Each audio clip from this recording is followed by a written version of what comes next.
ಎಲ್ಲರಿಗೂ ನಮಸ್ಕಾರ. ಡಿಜಿಟಲ್ ಯುಗದಲ್ಲಿ ಕನ್ನಡ ಸಾಹಿತ್ಯ ಇದ್ರ ಬಗ್ಗೆ ಮಾತಾಡೋದಕ್ಕೆ ನಾನು ಮೇಘನಾ ಸುಧೀಂದ್ರ, ವಿಜ್ಞಾನ ಬರಹಗಾರರಾದ ಟಿ.ಜಿ. ಶ್ರೀನಿಧಿ ಮತ್ತು ಈ ಡಿಜಿಟಲ್ ಯುಗದಲ್ಲಿ ಬಹಳಷ್ಟು ಕ್ರಾಂತಿ ಮಾಡಿರುವ ಓಂ ಶಿವಪ್ರಕಾಶ್ ಅವರು ಇದ್ದೀವಿ. ಇದು ನಾರ್ಮಲ್ ಸೆಷನ್ಗಳ ಹಾಗೆ ಮಾಡ್ರೇಟರು, ಸ್ಪೀಕರ್ ಆ ಥರ ಮಾಡಿದೆ. ನಾವು ಜಸ್ಟ್ ಫ್ರೆಂಡ್ಸ್ ಮಾತಾಡೋದು ಹೇಗಿರುತ್ತೆ ಹಾಗೆ ಮಾತಾಡ್ತೀವಿ. ಒಂದು ಸಣ್ಣ ಇಂಟ್ರೋ ಏನಂದರೆ, ಟಿ.ಜಿ. ಶ್ರೀನಿಧಿಯವರು ವಿಜ್ಞಾನ ಬರಹಗಾರರು. 3000ಕ್ಕಿಂತ ಹೆಚ್ಚು ಅಂಕಣಗಳು, 30 ಪುಸ್ತಕಗಳನ್ನು ಬರೆದಿದ್ದಾರೆ. ಟೆಕ್ನೋಟ ಇವರ ಅಂಕಣ ವಿಜಯ ಕರ್ನಾಟಕದಲ್ಲಿ ಬರ್ತಾ ಇದೆ. ಸೊ ಇದು ಇವರ ಬಗ್ಗೆ. ಇನ್ನು ಓಂ ಶಿವಪ್ರಕಾಶ್ ಅವ್ರ ಬಗ್ಗೆ ಬಹಳಷ್ಟಿದೆ ಹೇಳೋದಕ್ಕೆ, ಆದರೆ ಮುಖ್ಯವಾಗಿ ಸರ್ವೆಂಟ್ಸ್ ಆಫ್ ನಾಲೆಡ್ಜ್ ಇದ್ರ ಬಗ್ಗೆ ನಿಮಗೆ ಏನು ಅಂತ ಗೊತ್ತಾಗಬೇಕು ಅಂದರೆ ಈ ಸೆಷನ್ನ ಪೂರ್ತಿಯಾಗಿ ಕೇಳಿ. ಬಟ್ ಅದರ ಒಂದು ಫೌಂಡರ್ ಮತ್ತು ಟೆಕ್ಫಿಸ್ ಈ ಥರದ ಬಹಳಷ್ಟು ಡಿಜಿಟೈಸೇಷನ್ ಮಾಡುವಂತಹ ಸಂಸ್ಥೆಗಳಲ್ಲಿ ಬಹಳಷ್ಟು ಕೆಲಸ ಮಾಡಿದ್ದಾರೆ. ಕನ್ನಡವನ್ನು ಅಥವಾ ಬೇರೆ ಹಳೆಯ ಗ್ರಂಥಗಳನ್ನು, ಪುಸ್ತಕಗಳನ್ನು, ವಿಷಯಗಳನ್ನು ಬಹಳಷ್ಟು ಜನಕ್ಕೆ ತಲುಪಿಸುವಂಥ ಕೆಲಸ ಮಾಡಿದ್ದಾರೆ.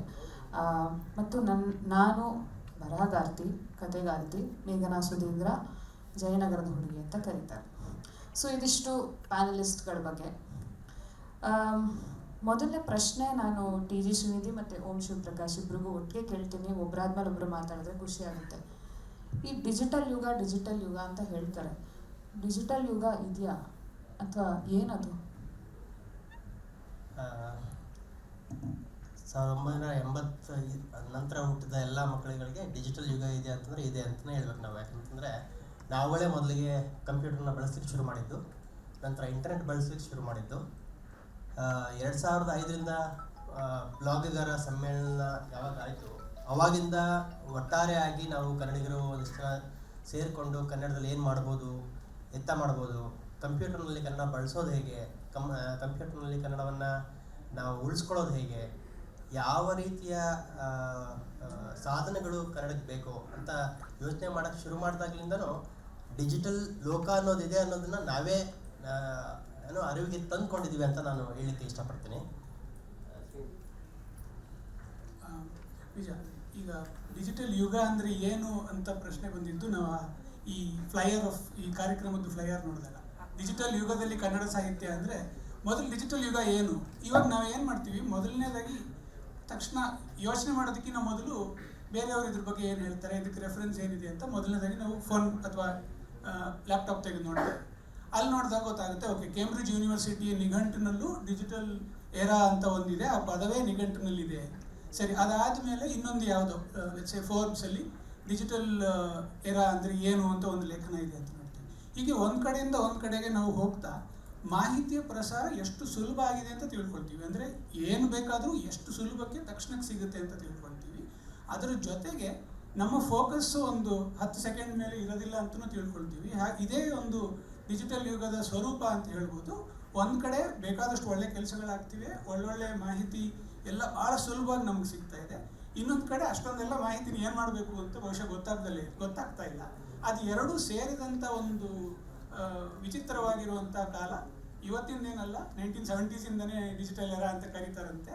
ಅದು ಈ ಥರದ ಒಂದು ಕನ್ಫ್ಯೂಸ್ಡ್ ಕಾಲಘಟ್ಟನ ಡಿಜಿಟಲ್ ಎರಾ ಅಂತ ಕರಿಬೋದು. ನನಗೆ ಇನ್ನೊಂದು ಪ್ರಶ್ನೆ, ನೀವು ವಿಜ್ಞಾನ, ಸಾಹಿತ್ಯ ಅದೆಲ್ಲದಕ್ಕಿಂತ ಜಾಸ್ತಿ ಈ ಡಿಜಿಟಲ್ ಯುಗದಲ್ಲಿ ಒಂದು ವಿಭಿನ್ನವಾದ ಸಾಹಿತ್ಯ ಏನಾದರೂ ಸೃಷ್ಟಿಯಾಗ್ತಾ ಇದೆಯಾ? ಅಂದರೆ ನೀವು ಪುಸ್ತಕಗಳನ್ನು ಫಸ್ಟ್ ಓದಿದ್ರು, ಆಮೇಲೆ ನೀವು ಬೇರೆ ಸಾಹಿತ್ಯದ ಪ್ರಕಾರಗಳನ್ನೆಲ್ಲ ಡಿಜಿಟೈಸ್ ಮಾಡಿದ್ದೀರಾ, ಅದೆಲ್ಲ ಸರಿ.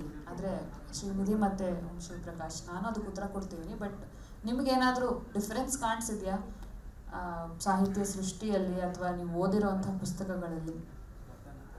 ಪುಸ್ತಕ ಬರೆಯೋದು ಅಥವಾ ಸಾಹಿತ್ಯವನ್ನು ರಚಿಸೋದು ಅಂತಂದರೆ ಯಾವುದೋ ಒಂದು ಕತೆ, ಕಾದಂಬರಿ, ಕವನ ಬರೀಬೇಕು ಅನ್ನೋದೇ ಆಗಿತ್ತು. ಈಗಲೂ ಭಾಳಷ್ಟು ಜನರಿಗೆ ಅದೇ ಒಂದು ಎಕ್ಸ್ಪೆಕ್ಟೇಷನ್ ಇದೆ. ಬರಹಗಾರ ಆಗಿರಬೇಕು ಅಂತಂದರೆ ಅವರು ಪುಸ್ತಕನೇ ಬರೀಬೇಕು, ಅದನ್ನು ಪ್ರಕಟಿಸಿರಬೇಕು, ಅದನ್ನು ಪಬ್ಲಿಷರೇ ಪ್ರಕಟಿಸಬೇಕು ಅನ್ನೋದು ಈಗಲೂ ಭಾಳಷ್ಟು ಜನಕ್ಕೆ ತಲೆಯಲ್ಲಿ ಇರೋವಂಥದ್ದು. ಆದರೆ ನಾವು 2005ರಲ್ಲಿ ನಾನು ಕನ್ನಡದಲ್ಲಿ ಬರೀಬೇಕು ಅಂದ್ಕೊಂಡಾಗ ನಾನು ಬರೀಲಿಕ್ಕೆ ಎತ್ಕೊಂಡಿದ್ದಂಥ ವಿಷಯ ಏನಪ್ಪ ಅಂತಂದರೆ ಯಾವುದೇ ಒಬ್ಬ ಕಂಪ್ಯೂಟರ್ ಸೈನ್ಸ್ ಸ್ಟೂಡೆಂಟ್ಸ್ಗೆ ಇವತ್ತು ಕೇಳೋ ಮೊದಲನೇ ಪ್ರಶ್ನೆ ಯಾವ ಫೋನ್ ತಗೊಳ್ಳಿ, ಯಾವ್ದು ಚೆನ್ನಾಗಿದೆ, ನಿಂಗೇನು ಅನ್ಸುತ್ತೆ, ಯಾವ ಕಂಪ್ಯೂಟರ್ ತಗೊಳ್ಳಿ, ಈ ಸಾಫ್ಟ್ವೇರ್ ಇದೆಯಾ. ಇದಕ್ಕೆ ಬರೀಬೇಕಾಗಿರೋಂತಹ ಮಾಹಿತಿ ಇದೆಯಲ್ಲ, ಇದನ್ನ ನೀವು ಕಥೆಯಾಗಿ ಬರೆದ್ರೆ ಅದು ಕೂಡ ಸಾಹಿತ್ಯನೇ. ನಾನು ಬರೀಲಿಕ್ಕೆ ಶುರು ಮಾಡಿದ್ದೆ ಆ ರೀತಿ. ನನ್ನ ಲಿನಕ್ಸ್ ಹಣ ಉಟ್ಕೊಂಡಿದ್ದು, ಆ ನಂತರ ಆ ಒಂದು ಜರ್ನಿಯ ಮೂಲಕ ಸಮಾನ ಮನಸ್ಕ ಕನ್ನಡಿಗರನ್ನು ಹುಡುಕೊಂಡು ಅವರುಗಳನ್ನು ಕನ್ನಡಕ್ಕೆ ಬೇಕಾಗಿರುವಂಥ ತಂತ್ರಜ್ಞಾನಗಳನ್ನು ಹುಟ್ಟಿಸ್ಲಿಕ್ಕೆ ಅಥವಾ ಅವುಗಳನ್ನು ಸರಿಪಡಿಸಲಿಕ್ಕೆ ನಾವು ಏನು ಕೆಲಸಗಳು ಮಾಡ್ಕೊಳ್ತಾ ಬಂದ್ವಿ, ಅದಕ್ಕೆ ಬೇಕಾಗಿದ್ದು ಆ ರೀತಿಯ ಸಾಹಿತ್ಯ. ಯಾಕಂದರೆ ಆಗಿನ ಕಾಲದಲ್ಲಿ ಆ ಸಮಯದಲ್ಲಿ ಕನ್ನಡದ ಬಗ್ಗೆ ಯೋಚನೆ ಮಾಡ್ತಿರೋಂತಹ ಮನಸ್ಸುಗಳನ್ನು ಒಟ್ಟುಗೂಡಿಸುವಂಥ ಸಾಹಿತ್ಯ, ಜೊತೆಗೆ ನಮಗೆ ಬೇಕಾಗಿದ್ದಂತಹ ತಂತ್ರಜ್ಞಾನ, ತಂತ್ರಾಂಶ, ಮತ್ತು ಇವತ್ತು ಭಾಷಾ ತಂತ್ರಜ್ಞಾನ ಅಂತೆಲ್ಲ ಹೇಳ್ತೀವಿ, ಲಿಂಗ್ವಿಸ್ಟಿಕ್ ಟೆಕ್ನಾಲಜಿ ಅಂತ ಹೇಳ್ತೀವಿ, ಅಂತ ಹೇಳ್ತೀವಿ, ನ್ಯಾಚುರಲ್ ಲ್ಯಾಂಗ್ವೇಜ್ ಪ್ರೊಸೆಸಿಂಗ್ ಅಂತೆಲ್ಲ ಹೇಳ್ತೀವಿ. ಆದರೆ ಅವುಗಳನ್ನು ಜನಕ್ಕೆ ಮನಸ್ಸಿಗೆ ತಾಕೋಂಗೆ ನಾವು ಬರೀಬೇಕು ಅಂತಂದರೆ ನಾವಿವತ್ತು ತಂತ್ರಜ್ಞಾನದ ಬಗ್ಗೆನೂ ಬರೀಬೇಕು, ತಂತ್ರಜ್ಞಾನ ಬಳಸೋದು ಹೇಗೆ ಅಂತ ಬರೀಬೇಕು, ತಂತ್ರಜ್ಞಾನ ಬಳಸುವಾಗ ಬರುವಂತಹ ತೊಂದರೆಗಳನ್ನು ಸಾಮಾನ್ಯನು ಹೇಗೆ ನೀಗಿಸ್ಕೊಳ್ಬೇಕು ಅನ್ನೋದನ್ನು ನಾನು ಬರೀಬೇಕು.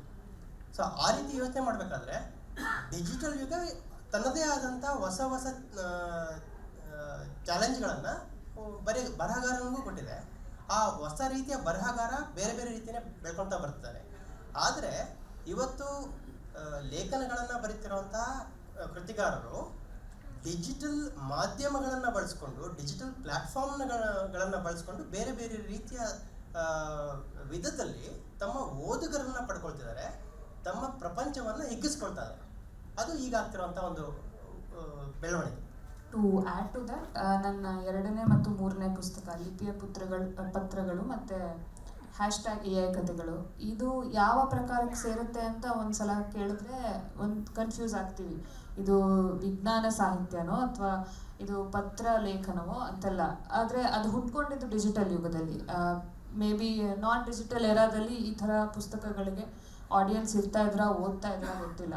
So in that way digital ಯುಗದಲ್ಲಿ ಬೇರೆ ಥರದ ಸಾಹಿತ್ಯ ರಚನೆ ಆಗ್ತಾ ಇದೆ. Srinidhi, you want to add to that? ಒಂದು ಸ್ಲೈಟ್ ಡಿಟೋರ್. ಡಿಜಿಟಲ್ ಯುಗಕ್ಕೆ ಕನ್ನಡ ತೆರೆಕೊಳ್ಬೇಕು ಅಂದರೆ ಒಂದಷ್ಟು ದೊಡ್ಡ ದೊಡ್ಡ ಸಾಧಕರ ಕೆಲಸಗಳು ಅದಕ್ಕೆ ಕಾರಣ ಆಗಿತ್ತು. ಅದರಲ್ಲಿ ಅಗ್ರಗಣ್ಯವಾಗಿ ನಿಲ್ಲೋ ಹೆಸರು ಸನ್ಮಾನ್ಯ KP ರಾವ್ ಅವ್ರದ್ದು. ಇವತ್ತು ನಮ್ಮ ಕಾರ್ಯಕ್ರಮದಲ್ಲಿ KP ರಾವ್ ಅವರು ಇದ್ದಾರೆ ಅನ್ನೋದೇ ಈ ಕಾರ್ಯಕ್ರಮದ ಅತ್ಯಂತ ಒಂದು ದೊಡ್ಡ ಹೈಲೈಟ್ ಅಂತ ನಮಗೆ ಅನಿಸುತ್ತೆ. Sir, thank you very much. ನೀವು ಇಲ್ಲಿ ಬಂದಿದ್ದು ಭಾಳ ಖುಷಿ. ಕನ್ನಡದ ತಂತ್ರಜ್ಞಾನ ಇದೇ ರೀತಿಯಾಗಿ KP ರಾಯರು 80ರ ದಶಕದಲ್ಲಿ ಏನು ಮಾಡಿದ್ರು ಅದು ಮುಂದಕ್ಕೆ ಇವತ್ತಿನ ತನಕ ಬಂದಿರೋದ್ರಲ್ಲಿ ಹೊಸ ಹೊಸ ಸಾಧ್ಯತೆಗಳನ್ನು ಅದು ರೂಪಿಸ್ಕೊಟ್ಟಿದೆ. ಒಂದೇ ಒಂದು ಉದಾಹರಣೆ ಹೇಳ್ತೀನಿ. ಮುಂಚೆ ಒಂದು ಪುಸ್ತಕ ಪ್ರಕಟ ಆಗಬೇಕು ಅಂದರೆ ಬರೆದು ಅದನ್ನು ಪ್ರಕಾಶಕರಿಗೆ ಕೊಟ್ಟು ಪ್ರಿಂಟ್ ಆಗಿ ಎಲ್ಲ ಆಗಬೇಕಿತ್ತು. ಇವತ್ತು ಕನ್ನಡದಲ್ಲಿ ಯಾವ ರೀತಿಯ ರಿವರ್ಸ್ ಪ್ರಯೋಗಗಳಾಗ್ತಿದೆ ಅಂದರೆ, ಡಾಕ್ಟರ್ ಕಿರಣ್ ಅವರು ಸೆರೆಂಡಿಪಿಟಿ ಪುಸ್ತಕನ ಬರೆದ್ರು. ಆ ಸೆರೆಂಡಿಪಿಟಿ ಅನ್ನೋ ಪುಸ್ತಕ ಮೊದಲಿಗೆ ಆಡಿಯೋ ರೂಪದಲ್ಲಿ ಪ್ರಕಟ ಆಯಿತು, ಆಮೇಲೆ ಇ-ಬುಕ್ ಆಯಿತು. ಅದೆಲ್ಲ ಆದಮೇಲೆ ಮುದ್ರಣ ಆಗಿ ಒಂದು ರಾಜ್ಯ ಮಟ್ಟದ ಪ್ರಶಸ್ತಿಯನ್ನು ತಗೊಂಡು. ಈ ಥರದ ಹೊಸ ರೀತಿಯ ಪ್ರಯೋಗಗಳಿಗೆ, ಹೊಸ ಬಗೆಯ ಆಲೋಚನೆಗಳಿಗೆ ತೆರೆದುಕೊಳ್ಳೋದಕ್ಕೆ ಡಿಜಿಟಲ್ ಸವಲತ್ತುಗಳು ಸಹಾಯ ಮಾಡ್ತಾ ಇದ್ದಾರೆ. ಹೋದ ವಾರ ನಾನು, ಶ್ರೀನಿಧಿ ಮತ್ತು ಓಂ ಶಿವಪ್ರಕಾಶ್ ಒಂದು ಕಾಲೇಜ್ನಲ್ಲಿ ಫ್ಯಾಕಲ್ಟಿ ಡೆವಲಪ್ಮೆಂಟ್ ಪ್ರೋಗ್ರಾಮ್ನಲ್ಲಿ 3 ಜನನೂ ಮಾತಾಡಿದ್ವಿ. ಅದರಲ್ಲಿ ನಮಗೆ ನಾವು ಯಾವುದ್ರಲ್ಲಿ ಎಕ್ಸ್ಪರ್ಟ್ ಇದ್ದೀವಿ ಅದ್ರ ಬಗ್ಗೆ ಮಾತಾಡೋದಕ್ಕೆ ಅವಕಾಶ ಕೊಟ್ಟಿದ್ರು 1 ಗಂಟೆ. ನಾವು ಪ್ರತಿ ಸೆಷನ್ ಮಾತಾಡಿದ ನಂತರ ನಮಗೆ ಕೇಳ್ತಾ ಇದ್ದ ಪ್ರಶ್ನೆ ಏನು ಅಂದರೆ, ಮೇಡಮ್ ನೀವೆಲ್ಲ ಹೇಳಿದ್ರಿ ಮಾಹಿತಿ, ಆದರೆ ಇದನ್ನು ಹೇಗೆ ಮಾಡೋದು ಅಂತ ಹೇಳ್ಕೊಡ್ತೀರಾ, ಅದಕ್ಕೊಂದು ಸೆಷನ್ ತಗೋತೀರಾ ಅಂತ ಕೇಳಿದ್ರು. ಸೊ ಕಂಪ್ಯೂಟ್ರಿಂದ ಹಿಡಿದು ಜನರೇಟಿವ್ AI ಬಗ್ಗೆ ನಾವೆಷ್ಟೇ ಭಾಷಣಗಳನ್ನು ಮಾಡಿದ್ರು, ಇದನ್ನು ನಮ್ಮ ಜೀವನದಲ್ಲಿ ಅಥವಾ ನಮ್ಮ ಕಂಪ್ಯೂಟರ್ಗೆ ಅಳವಡಿಸ್ಕೊಳ್ಳೋದು ಹೇಗೆ ಅನ್ನೋದೊಂದು ಪ್ರಶ್ನೆ ಯಾವಾಗಲೂ ಕೇಳ್ತಾರೆ. ಶ್ರೀನಿಧಿ, ಇದಕ್ಕೆಲ್ಲ ಕನ್ನಡ ವಿಜ್ಞಾನ ಸಾಹಿತ್ಯದಲ್ಲಿ ಡಿಜಿಟಲ್ ಯುಗದಲ್ಲಿ ಮಾಹಿತಿ ಒದಗಿಸಲಾಗ್ತದೆ. ನನ್ನ ತಂದೆ ನೋಟಾ ಬರಿತಾ ಇದ್ರು, ಹಾಲ್ದೊಡ್ಡಿ ಸುಧೀಂದ್ರ ಅವರು. ಅದರಲ್ಲಿ ಒಂದು 4-5 ಅಂಕಣ ಆದಮೇಲೆ ಅವ್ರು ನಂಗೆ ಹೇಳೋರು, ಇದ್ರ ಬಗ್ಗೆ ಮಾಹಿತಿ ಕೇಳ್ತಾ ಇದ್ದಾರೆ ನನಗೆ, ಇದನ್ನು ಹೇಗೆ ಉಪಯೋಗಿಸೋದು ಅಂತ ಕೇಳ್ತಾ ಇದ್ದಾರೆ, ಆದರೆ ಅವ್ರಿಗೆ ಅದ್ರ ಫ್ಯಾಕ್ಟ್ ಅಥವಾ ಲಾಜಿಕ್ ಬೇಡ ಅಂತ ಒಂದೊಂದ್ಸಲ ಓದುಗರು ಹೇಳಿದ್ರು ಅಂತ. ಈ ಅನುಭವ ನಿಮ್ಗಾಗಿದೆಯಾ ಅಥವಾ ಮಾಹಿತಿ ಅಂತ ಪೂರಕ ಮಾಹಿತಿ ಇದೆಯಾ ಕನ್ನಡದಲ್ಲಿ ಮೊದಲನೇದಾಗಿ ಡಿಜಿಟಲ್ ಯುಗದಲ್ಲಿ? ಕನ್ನಡದಲ್ಲಿ ತಂತ್ರಜ್ಞಾನದ ಬಗ್ಗೆ ಮಾಹಿತಿ ಶುರುವಾಗಿ ತಾವು ಹೇಳಿದಂಗೆ ಎಷ್ಟೋ ವರ್ಷದಿಂದ ತಂತ್ರಜ್ಞಾನದ ಬಗ್ಗೆ ಶಿವರಾಮ್ ಕಾರಂತರಿಂದ ಪ್ರಾರಂಭ ಮಾಡಿ ಇಟ್ಕೊಂಡ್ರು ಬೇಕಾದಷ್ಟು ತಂತ್ರಜ್ಞಾನದ ಮಾಹಿತಿ ಬರ್ತಿದೆ. ಆದರೆ ಅದೆಲ್ಲ ಒಂದು ದೊಡ್ಡ ಪಾಲು, ಎಲ್ಲ ಅಂತ ಹೇಳೋಕ್ಕಾಗಲ್ಲ, ಒಂದು ದೊಡ್ಡ ಪಾಲು ಅದರಲ್ಲಿ ಇದೇ ಈ ರೀತಿಯಾದ ಪ್ರಶ್ನೆಗಳು ಸುತ್ತಾ ಇವೆ. ಅಂದರೆ ಇವತ್ತಿಗೂ ಯಾವುದೋ ಒಂದು ಸಂಪೂರ್ಣವಾಗಿ ಹೊಸದಾಗಿರೋ ಪರಿಕಲ್ಪನೆಯನ್ನು ಕನ್ನಡಕ್ಕೆ ತಂದು ಕೊಟ್ಟರೆ ಅದನ್ನು ಎಷ್ಟು ಜನ ಓದ್ತಾರೆ, ಎಷ್ಟು ಜನ ಪ್ರತಿಕ್ರಿಯೆ ಕೊಡ್ತಾರೆ ಅನ್ನೋದಕ್ಕಿಂತ ಇದರಲ್ಲಿ ನಾನು ಏನು ಮಾಡಬೇಕು, where to click, what to download ಅನ್ನುವಂಥ ಪ್ರಶ್ನೆಗಳಿದ್ದರೆ, ಅಂಥ ಉತ್ತರಗಳಿದ್ದರೆ, ನಾನು ಆವಾಗಲೇ ಮಾತಾಡ್ತಾ ನಿಮ್ಗೆ ಹೇಳಿದೆ, ನಾನೊಂದು ಇಂಟರ್ನೆಟ್ಟಿನ ಸಾಧ್ಯತೆಗಳನ್ನು ಹೊಸ ರೀತಿಯಲ್ಲಿ ನಾಗನಾಥ್ ಅವರ ಕಾರ್ಟೂನ್ಗಳ ಜೊತೆ ಸಣ್ಣ ಸಣ್ಣ ಬಾಕ್ಸ್ ಐಟಮ್ಸ್ ಎಲ್ಲ ಇಟ್ಟು ಪರಿಚಯ ಮಾಡುವಂಥ ಒಂದು ಪುಸ್ತಕ ಬರ್ತಿದೆ. ಅದಾದ ಮೇಲೆ ಇನ್ನೊಂದಷ್ಟು ಈ ಕ್ಷೇತ್ರದಲ್ಲಿ ಸಾಧನೆ ಮಾಡಿದವರ ಬಗ್ಗೆ ಒಂದು ಪರಿಚಯ ಬರ್ತದೆ. ಇದನ್ನೆಲ್ಲ ಓದಿದ ಒಬ್ಬರು ಸಾಹಿತಿ ನನಗೇನು ಹೇಳಿದರು ಅಂದರೆ, ಇದೆಲ್ಲ ಸರಿ, ಈ ಕಂಪ್ಯೂಟರ್ ಬಳಸೋದು ಹೆಂಗೆ, ಪ್ರಿಂಟರ್ ಯೂಸ್ ಮಾಡೋದು ಹೆಂಗೆ, ಇದೇ ಎಕ್ಸಾಕ್ಟ್ಲಿ ಅದೇ ಅವರು ಹೇಳಿದ್ದು, ಇಂಥ ಪುಸ್ತಕಗಳನ್ನು ಬರೀ ಅಂತ. ಆದರೆ ನಮ್ಮ ಇದೇನಾಗ್ತಿದೆ, ಯೂಸರ್ ಮ್ಯಾನ್ಯಲ್ಸ್ ಅಥವಾ ಹೌ ಟು ಅಥವಾ ವಾಟ್ ಇಸ್ ದಿಸ್ ಅನ್ನೋ ಥರದಲ್ಲೇ ನಾವು 60 ವರ್ಷದಿಂದ ಕನ್ನಡದಲ್ಲಿ ತಂತ್ರಜ್ಞಾನ ಸಾಹಿತ್ಯ ಇದೆ ಅಂದ್ರೂ ಇವತ್ತಿಗೂ ಬಹುಪಾಲು ಅಲ್ಲೇ ಸುತ್ತೋಡಿತಾ ಇದೆ ಅಂತ ಒಂದು ಅನಿಸುತ್ತೆ. ಎರಡನೇದು, ದೊಡ್ಡ ಪ್ರಮಾಣದಲ್ಲಿ ಇವತ್ತಿಗೂ ನಾವು ಟೆಕ್ಸ್ಟ್ ಓರಿಯೆಂಟೆಡ್ ಮಾಹಿತಿಯ ಮೇಲೆ ಅವಲಂಬಿತ ಆಗಿದ್ದೇವೆ. ಈ ಮುಖ್ಯವಾಗಿ ಪತ್ರಿಕಾ ಅಂಕಣಗಳು ಅಥವಾ ವೆಬ್ಸೈಟಿನ ಅಂಕಣಗಳು. ತಂತ್ರಜ್ಞಾನದ ಸಾಹಿತ್ಯ ಅಂತ ಹೋದರೆ ನಮಗೆ ಮೊದಲು ಅದೇ ಸಿಗುತ್ತೆ. ಎಷ್ಟೆಲ್ಲ ಹೊಸ ರೀತಿಯ ರೀಲ್ಸಿಂದ ಹಿಡಿದು ಹೊಸ ರೀತಿಯಾದಂಥ ಮಾಧ್ಯಮಗಳು ಬಂದರೂ ವಿಜ್ಞಾನ ಸಾಹಿತ್ಯ ಆಗಲಿ ತಂತ್ರಜ್ಞಾನ ಸಾಹಿತ್ಯ ಆಗಲಿ ಅಲ್ಲಿಗೆ ಅದನ್ನು ಉಪಯೋಗಿಸ್ಕೊಂಡಿರೋದು ಕಡಿಮೆ ಅಂತಲೇ ಹೇಳ್ಬೋದು. ವಿಜ್ಞಾನ ಸಾಹಿತ್ಯದ ಕಥೆ ಇದಾದರೆ, ನಿಮ್ಮ ಸರ್ವೆಂಟ್ಸ್ ಆಫ್ ನಾಲೆಡ್ಜ್ನಲ್ಲಿಯೂ ನೀವು ಮಾಡ್ತಾ ಇರೋ ಕೆಲಸದಲ್ಲಿ ಬಹಳಷ್ಟು ಪುಸ್ತಕಗಳನ್ನು ಡಿಜಿಟೈಸ್ ಮಾಡ್ತಾ ಇದ್ದೀರಾ. ಈ ಡಿಜಿಟೈಸ್ ಮಾಡೋದಂದರೆ ಏನು? ಮೊದಲನೇದಾಗಿ ತುಂಬ ಜನ ಅಂದ್ಕೊಂಡಿದ್ದಾರೆ, ಸ್ಕ್ಯಾನ್ ಮಾಡಿ ತೊಗೊಂಡು PDF ಹಾಕ್ಬಿಟ್ಟು ನಾವು ಡೌನ್ಲೋಡ್ ಮಾಡಿ ಓದೋದು, ಇಷ್ಟೇನಾ? ಅಥವಾ ಅದು ಒಂದು. ಎರಡನೇದು, ನೀವು ಸಾಹಿತ್ಯ ಅಂದರೆ ಕನ್ನಡ ಸಾಹಿತ್ಯದ ಎಷ್ಟೋ ಕಳೆದು ಹೋದ ಪುಸ್ತಕಗಳನ್ನು, ಮಾಹಿತಿಯನ್ನು ನೀವು ಎಲ್ಲರಿಗೂ ಓಪನ್ ಮಾಡಿದ್ದೀರಾ. ಸೊ ಈ ಕೆಲಸದ ಬಗ್ಗೆ ಒಂಚೂರು ನಮಗೆ ಮಾಹಿತಿ ಕೊಡಿ. ಖಂಡಿತ. ಅದಕ್ಕಿಂತ ಮುಂಚೆ ನೀವು ಕೇಳಿದ ಹಿಂದಿನ ಪ್ರಶ್ನೆಗೆ ಒಂದಿಷ್ಟು ಆ್ಯಡ್ ಮಾಡಬೇಕು ಅಂತ ಇಷ್ಟಪಡ್ತೀನಿ. ಯಾವುದೇ ಒಂದು ಮೊಬೈಲ್ ತೊಗೊಂಡ್ರೆ ಅಥವಾ ಯಾವುದೇ ಒಂದು ಆಪರೇಟಿಂಗ್ ಸಿಸ್ಟಮ್ ನಾವು ಬಳಸ್ತಾ ಇದ್ದರೆ, ವಿಂಡೋಸ್ ಅಥವಾ ಲಿನಕ್ಸ್ ಇರ್ಬೋದು, ಇವುಗಳು ಬರೀ ನೀವು ಅದನ್ನ ಆನ್ ಮಾಡಿದ ತಕ್ಷಣ ನೀವು ಇಂಗ್ಲೀಷ್ನಲ್ಲಿ ನೋಡ್ತೀರಾ. ಆ್ಯಸ್ ಎ ಕಸ್ಟಮರ್, ಒಬ್ಬ ಗ್ರಾಹಕನಾಗಿ ನಾನು ಆ ಒಂದು ಇಂಟರ್ಫೇಸನ್ನು ಕನ್ನಡದಲ್ಲಿ ಬಳಸೋಕ್ಕೆ ಸಾಧ್ಯನಾ? ನನಗೆ ಅದನ್ನು ಕೊಡ್ತಿರೋ ಅಂಥ ಕಂಪ್ನಿ ಅದನ್ನು ಕನ್ನಡದಲ್ಲಿ ಮಾಡ್ತಾ ಇದೆಯಾ ಅಂತ ಒಂದು ಪ್ರಶ್ನೆಯನ್ನು ನಾವುಗಳು ಕನ್ನಡಿಗರಾಗಿ ಕೇಳಲ್ಲ. ಆದರೆ ಈ ಕೆಲಸವನ್ನು ಸಮುದಾಯವಾಗಿ free and open source software ಅಂತೇನು ಹೇಳ್ತೀವಿ, ಆ ಕಮ್ಯುನಿಟಿ ಈಗಾಗಲೇ ಮಾಡ್ತಾ ಬರ್ತಾ ಇದೆ. ಮುಕ್ತ ಮತ್ತು ಸ್ವತಂತ್ರ ತಂತ್ರಾಂಶದ ಎಷ್ಟೊಂದು ತಂತ್ರಾಂಶಗಳು ಈಗಾಗಲೇ ಕನ್ನಡದಲ್ಲಿದೆ. ವರ್ಡ್ಪ್ರೆಸ್ ಬ್ಲಾಗ್ ಇರ್ಬೋದು, ನಿಮ್ಮ ಉಬಂಟು ಆಪರೇಟಿಂಗ್ ಸಿಸ್ಟಮ್ ಇರ್ಬೋದು, ನಿಮ್ಮ ಆ್ಯಂಡ್ರಾಯ್ಡ್ ಫೋನ್ಗಳಲ್ಲಿ ನಿಮಗೆ ಕನ್ನಡ ಬಂತಲ್ವಾ, ಆ ಬರೋಕ್ಕಿಂತ ಹಿಂದೆ ಒಂದು ಸಮುದಾಯ IEEE ಇರ್ಬೋದು ಅಥವಾ ಬೇರೆ ಬೇರೆ ರೀತಿಯ ಟೆಕ್ನಿಕಲ್ ಕಮಿಟಿಗಳಲ್ಲಿ ಕೂತ್ಕೊಂಡು ಕೆಲಸ ಮಾಡಿದ್ರಿಂದ ನಮಗೆ ಇವತ್ತು ಭಾರತದ ಎಲ್ಲ ಭಾಷೆಗಳಲ್ಲಿ ಕೀಬೋರ್ಡ್ ಸಿಗೋ ಹಾಗೆ ಆಯಿತು. ಇದು ಭಾಷೆಯ ಜೊತೆಗೆ ಆ ಭಾಷೆಯ ಸಮುದಾಯ ಮಾಡಬೇಕಾಗಿರುವಂಥ ಕೆಲಸ ಮಾಡಿದಾಗ ಈ ರೀತಿಯ ಒಂದು ಸಾಧ್ಯತೆಗಳು ನಮಗೆ ಸಿಗ್ತಾ ಹೋಗುತ್ತೆ. ಆಗ ಆಟೋಮೆಟಿಕ್ ಆಗಿ ನಿಮಗೆ ಬೇಕಾಗಿರುವಂಥ ಈ ಯೂಸರ್ ಮ್ಯಾನ್ಯಲ್ಗಳು ಬಳಸೋದು ಹೇಗೆ ಅನ್ನೋದನ್ನು ನಮ್ಮ ಭಾಷೆನಲ್ಲೇ ಹೇಳ್ಕೊಳ್ಳಿಕ್ಕೆ ಸಾಧ್ಯ ಆಗುತ್ತೆ. ಈಗ ನಮ್ಮ ಕೆಲಸಕ್ಕೆ ಬರೋದಾದರೆ, ಡಿಜಿಟೈಸೇಷನ್ ಅಂತಂದರೆ ಯಾವುದೋ ಒಂದು ಸಾಹಿತ್ಯವನ್ನು ಮಾತ್ರ ಸ್ಕ್ಯಾನ್ ಮಾಡಿ ಎಲ್ಲರಿಗೂ ಡೌನ್ಲೋಡ್ ಮಾಡಿ ಶೇರ್ ಮಾಡ್ಕೊಳ್ಳೋ ಹತ್ರ PDF ಕೊಡೋದಲ್ಲ. ಆ ಡಿಜಿಟೈಸೇಷನ್ ಅನ್ನೋದರ ಮೊದಲನೇ ಸ್ಟೆಪ್ ಆ ಒಂದು ಕೃತಿಯನ್ನು ಅಥವಾ ಆ ಒಂದು ಆರ್ಟಿಫ್ಯಾಕ್ಟ್, ಅದು ತಾಳೆಗರಿ ಇರ್ಬೋದು, ನಿಮ್ಮ ಪತ್ರಗಳಿರ್ಬೋದು, ನಾವು ತುಂಬ ಹಳೆಯ ಕ್ಯಾಮ್ರಾಗಳಲ್ಲಿ ತಗೊಂಡಂಥ ನೆಗೆಟಿವಿಂದ ಹಿಡಿದು ಪ್ರತಿಯೊಂದನ್ನು ಕೂಡ ಮುಂದಿನ ಜನಾಂಗಕ್ಕೆ ಉಳಿಸುವಂಥ ಹೊಸ ರೀತಿಯ ತಂತ್ರಜ್ಞಾನ. ಅಂದರೆ ಈಗ ನಮ್ಮ ಕೈನಲ್ಲಿರುವಂಥ ಬೆಸ್ಟ್ ಟೆಕ್ನಾಲಜಿ ಏನಿದೆ ಅದನ್ನು ಬಳಸ್ಕೊಂಡು ಉಳಿಸ್ಕೊಳ್ಳುವಂಥದ್ದು.